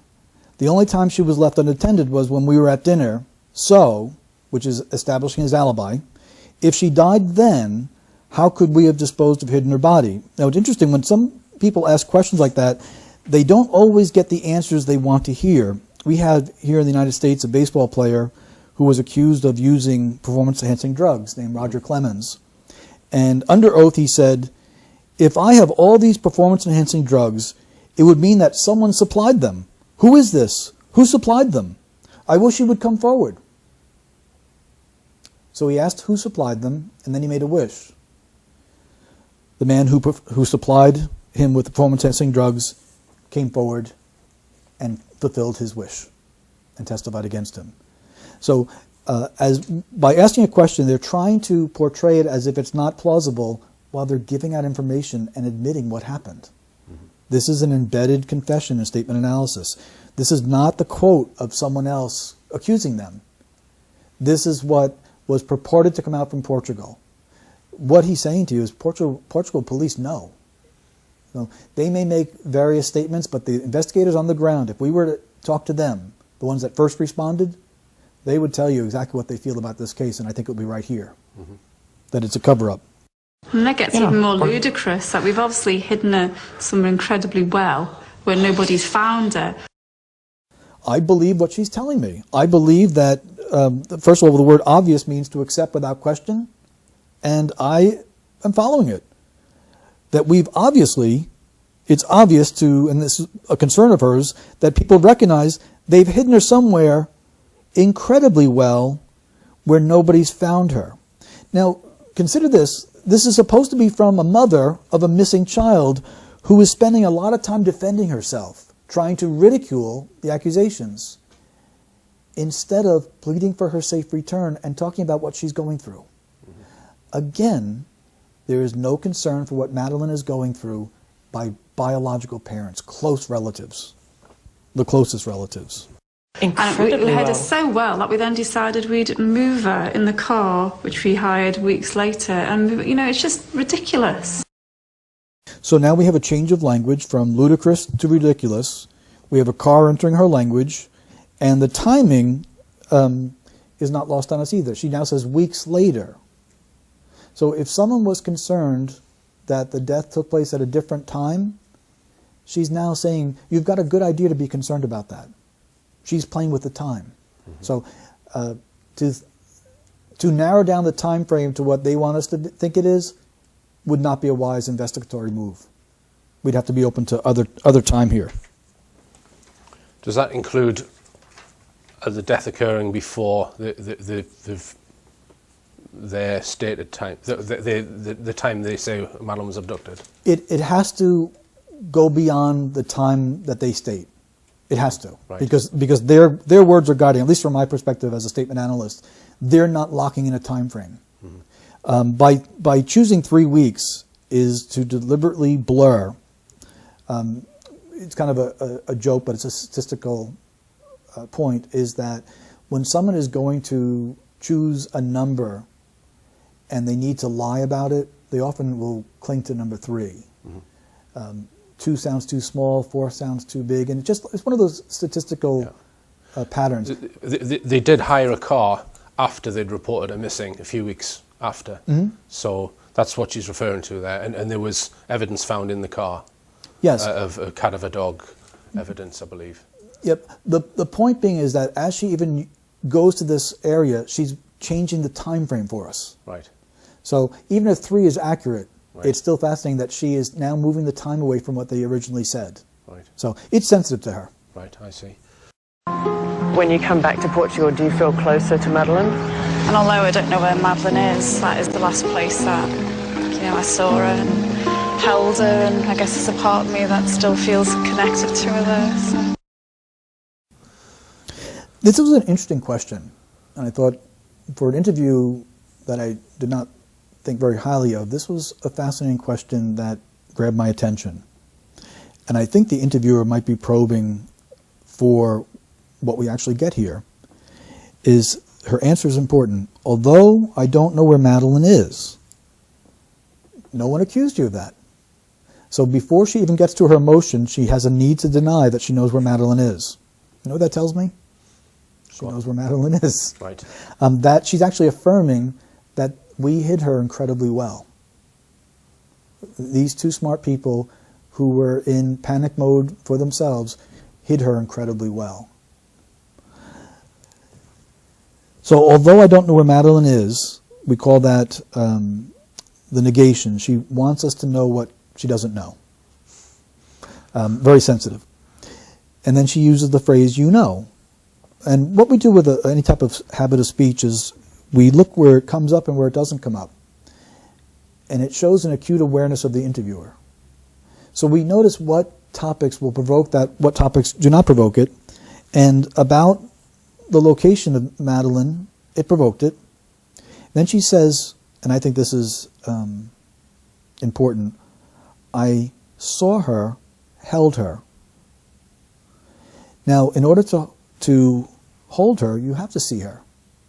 Seeing her is unnecessary. people speak that way about dead people, about dead family members. Because in order to hold her, you have to see her, unless you held a dead body. I think that when Madeline's lifeless body was carried, Kate held her. I think she's telling the truth. I think kids can be written off, missing kids can be written off too easily. You cannot do that. You cannot give up on a child. This is the mother of a missing child utterly avoiding the call to find her child, utterly avoiding the call to attention of what Madeline is suffering through. Instead, this is extreme distancing. I don't want Madeline written off, I want her found. No, kids, general, can be written off. You know, again, that awareness of the interviewer. Missing kids, no, my Madeline. Missing kids can be written off. This is someone who has well moved beyond in the grieving stage. She has well processed the information. Madeline's not coming home, and she's at peace with it now. This is a distancing language of kids, child. The use of the word child there again is something that, we don't say kid abuser, kid molester. We say child abuse, child molester. This use of the word child, although it's not conclusory by itself, with the other indicators, causes me to be concerned that Madeline was a victim of child abuse inside that home. I don't know for certain. There are certain things that I do and can say that with a strong conclusion. That's an element that must be explored. Right. Just as an aside, Peter, are you aware of what we call the Gasper statements? This was statements that a family or a couple made against the McCanns not long after it happened. Are you aware of that? No. Okay. Oh, perhaps I can show you that at some point. But they had been on holiday with the McCanns about a year earlier, or at a previous time. They were sat around the dinner table, and the wife was in between Gerry and Gerry's friend, and Gerry was discussing with David Payne. He said something like, he actually said, it was David Payne said, "Would Madeline do this?" And he put his finger in his mouth and moved it in and out while circling his nipple. Okay. Yeah. David Payne said, and Gerry didn't seem fazed by that question. Yeah. So after this couple found out, we're more fazed by the question. My own reaction to that. Yeah, yeah. So after this couple found out that that this case was going on, they went to Leicestershire Police and reported this. In fact, they wouldn't allow their child to be bathed by either Gerry or David Payne after they heard this, because that was another thing that they've spent time bathing each other's children. Okay, which I don't know if that's normal. I don't think it is. But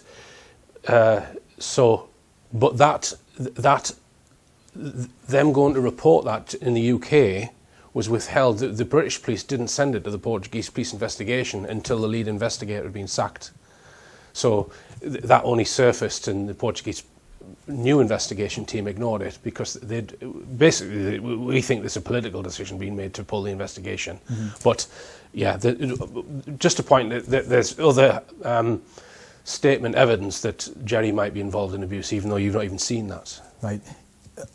The concerns are in the language, and I didn't know that. Right. But they're in the language. They rely upon an infant's natural sucking mechanism of survival. Right. That's one of the methods of sexual exploitation of a child.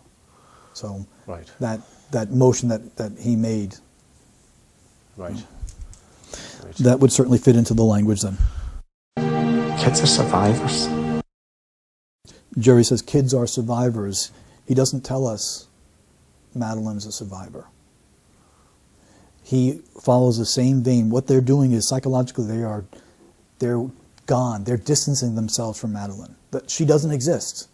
And in the statement, and this is why it's so important to consider, it's not just that they show no concern about Madeline.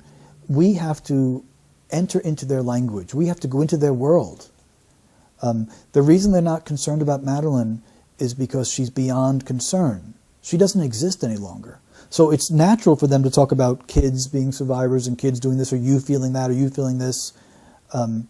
because they've already processed it. It's gone. You know, Madeline means tower of strength. Wherever she is, whoever she's been with, whatever's happened, we will get her through it.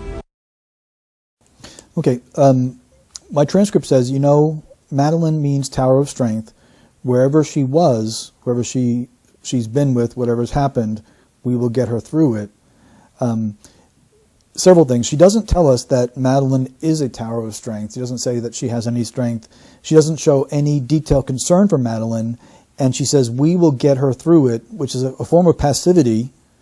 After saying that Madeline, the name means strength, but we will get her through it. There's a disconnect there in language, which is more narrative storytelling, almost poetic. We'd find that on a card of someone well after death.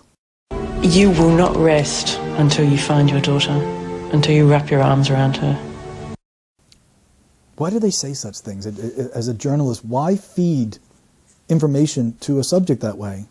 Makes no sense. Yeah. I don't believe any parent could, you know, and I don't believe we could ever reach a point where we just think, oh, well, we've done everything now.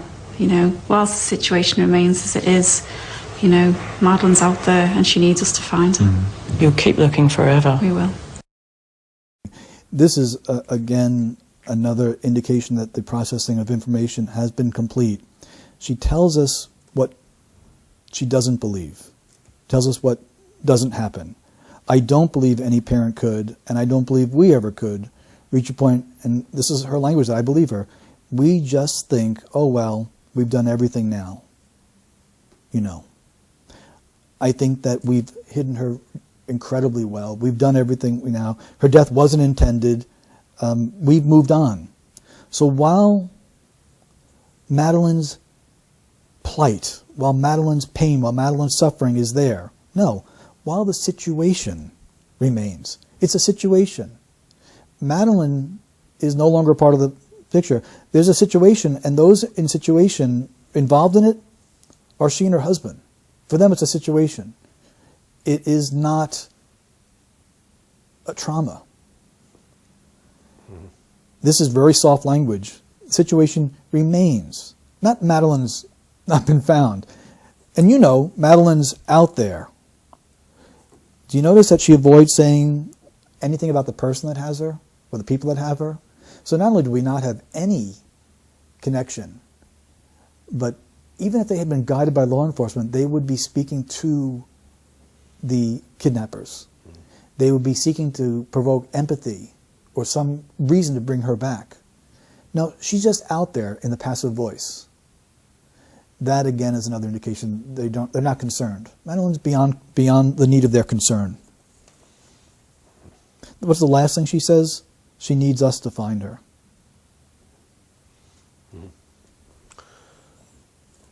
You keep looking forever? Okay, and I can't help but wonder if the interviewer thought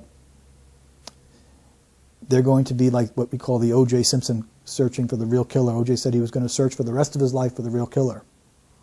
He had no confidence it was going to happen any time before that. Right. Instead of saying we're going to search until she's found, it's just going to be, we'll keep looking, forever. Yeah. You mention baby Ayla here, Peter, in relation to this. Baby Ayla, A-Y-L-A. Yes. Have you mentioned that?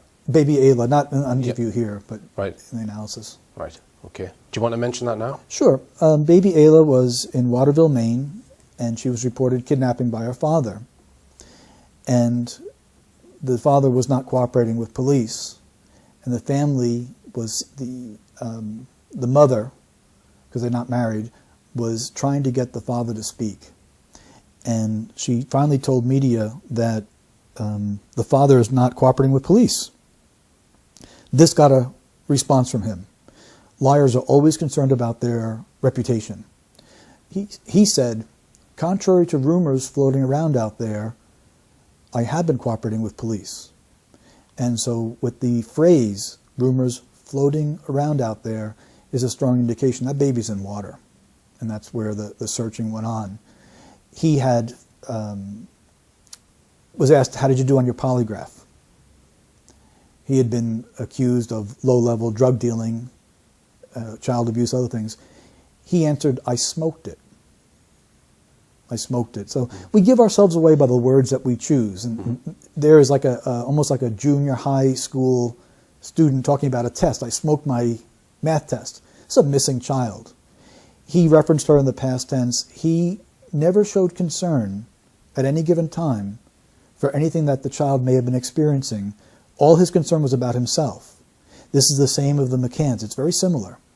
And when we listen to people and follow their language, and their concern is making sure they ridicule instead of deny any possibility of their involvement, that's what their priority is. But we went through this interview, and not once did I hear a single word of human empathy expressed from Madeline. Not once. Madeline is the victim. And if the deception was to be believed, someone had Madeline. And was she wearing a warm coat on a cool night? Anything, even the slightest bit of concern, none of that is in their radar because it's not in their hearts. It's not in their minds. It's not in their minds because they know that Madeline is beyond all help. What I concluded from just this interview itself is that Madeline is dead. The death was not intentional. That they have disposed of her remains in a hidden manner of which they feel confident will not be found. The cause of death was likely not intended and may have included both causing her to be very sleepy and a fall. They have feared being accused. Their concerns about themselves, and that the time frame that they've given must be questioned. Those are things that I conclude strongly. Now, underneath that is the possibility of sexual abuse being part of this equation is strong. And it would have to be explored, yes. Right. Okay. It would have to be explored. Okay, thanks for that, Peter. Now, I did send you some additional transcripts, but obviously there's a vast amount of work to go through them all, and you've done a fantastic job in analysing this one. But clearly, if we were to go through the vast amount of testimony that they've given, you think the same things would likely come up again and again? I do. I believe that even the things that I have looked at all confirm the analysis. What makes this so strong is that this includes an embedded confession. They actually confessed to what they did. Mm-hmm. And I think we should not discount the word fall, that no one asked them if she fell. It was no part of the interview. He introduced that word. It's very important. Okay. All right. Is there anything else you want to add about the McCann case before I just ask you a few closing questions, Peter? Yeah, I think I... Okay. Well, thanks very much for that. So, yeah, in my email to you, I mentioned other subjects, non-criminal subjects. Have you ever considered non-criminal subjects? Because there are a lot of purported conspiracies or cover-ups out there that might not necessarily be criminal, where people could leak out information about through statement analysis. So, have you ever considered that? Is it? I mean, professionally or about this case? No. Well, in particular, I mean, I mentioned here NASA, which is obviously an organisation in America which went to the moon allegedly and have done lots of alleged things which a lot of people question. Mm-hmm.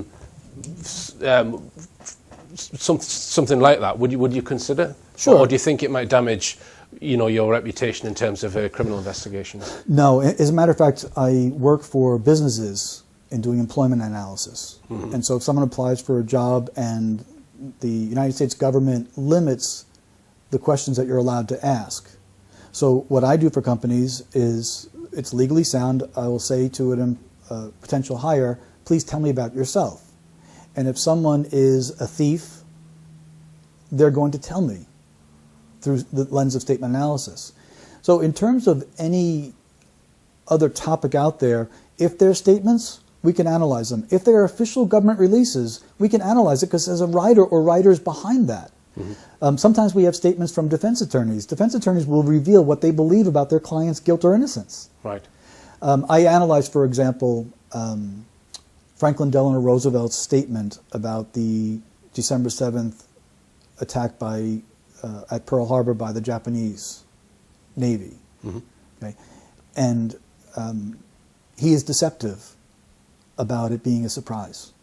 Right. He wasn't truthful. Really? Yeah. So it matters, the longer that someone's in analysis, it matters not what the narrative is. Mm-hmm. The truth is the truth. Mm-hmm. So if it sounds absurd, I can't change that. I am just a scientist of that sense of mm-hmm. words. Mm-hmm. So if I look at a claim, and if the person intends to deceive, I'll pick it up. Right. Now, if the person is wrong, but they believe it, there's no deception there. Yeah. It's only their intention to deceive that I can pick up. Right. I've mentioned it in the notes here. There was a press conference in 1969 when Neil Armstrong and Buzz Aldrin allegedly came back from the moon, and it's probably about 70 minutes. And they're speaking freely. They're asked quite open questions about what they experienced, and my feeling is there's deception going on in there, and they're not being truthful about what they've done on that mission, which I know a lot of, especially in this country, a lot of Americans. Well, there's a lot of Americans don't believe that they went to the moon. Mm. I don't know what your feelings are on it, but that would be high on my list of things for you to look at if I was going to ask you to look at other things. Yes. Okay. And it's simply look at to see if they are intending to deceive, mm-hmm. because in 1969, we look at the context. There is a great deal of fear between the West and the Soviets, and so there was a desire on each part to inflate their scientific knowledge to try to avoid nuclear exchange. Mm-hmm. Pretty tense times. So if one of the astronauts is speaking freely, it's very likely I can tell you if he's intending to deceive or not. Okay. Okay. All right then. And just if people watching this, Peter, want to get involved themselves and become statement analysts, what's your advice? They must have formal training. As you've seen now through this, that the information on a blog is very short, without much explanation, and without the discipline of formal training, even very intelligent people will go astray. And so maybe they will hit 70% accuracy, but the 30% misses are going to discredit not only themselves, but the science. Mm. So we have courses that they take at home, but each course comes with 12 months of support. So they never submit an errant report. You always have someone looking at your work, correcting your work, and if they're wrong, we can go right back and say, here's where it went off. Right. And so you can correct it and follow the principles. It isn't, as it's made to seem through Hollywood or now through Facebook, there are no magic truth wizards. There are no people that are just born. And Dr. Paul Ekman had studied the micro expressions of people to show how they reveal their emotions by slowing down the video frame by frame. And what that led to was lots of people taking this training of trying to spot that. It doesn't translate into any success in investigations. If you ask me, as a matter of public record, Peter, your conclusion that the McCanns are showing guilty knowledge in the death of Madeleine, how sure are you of that? Mm-hmm. I am able to answer that knowing that my career is looked at and say, I'm certain. Okay. All right, and Peter, well, I'd just like to thank you very much indeed, and it's been a pleasure to have met you. Thank you. Thank you.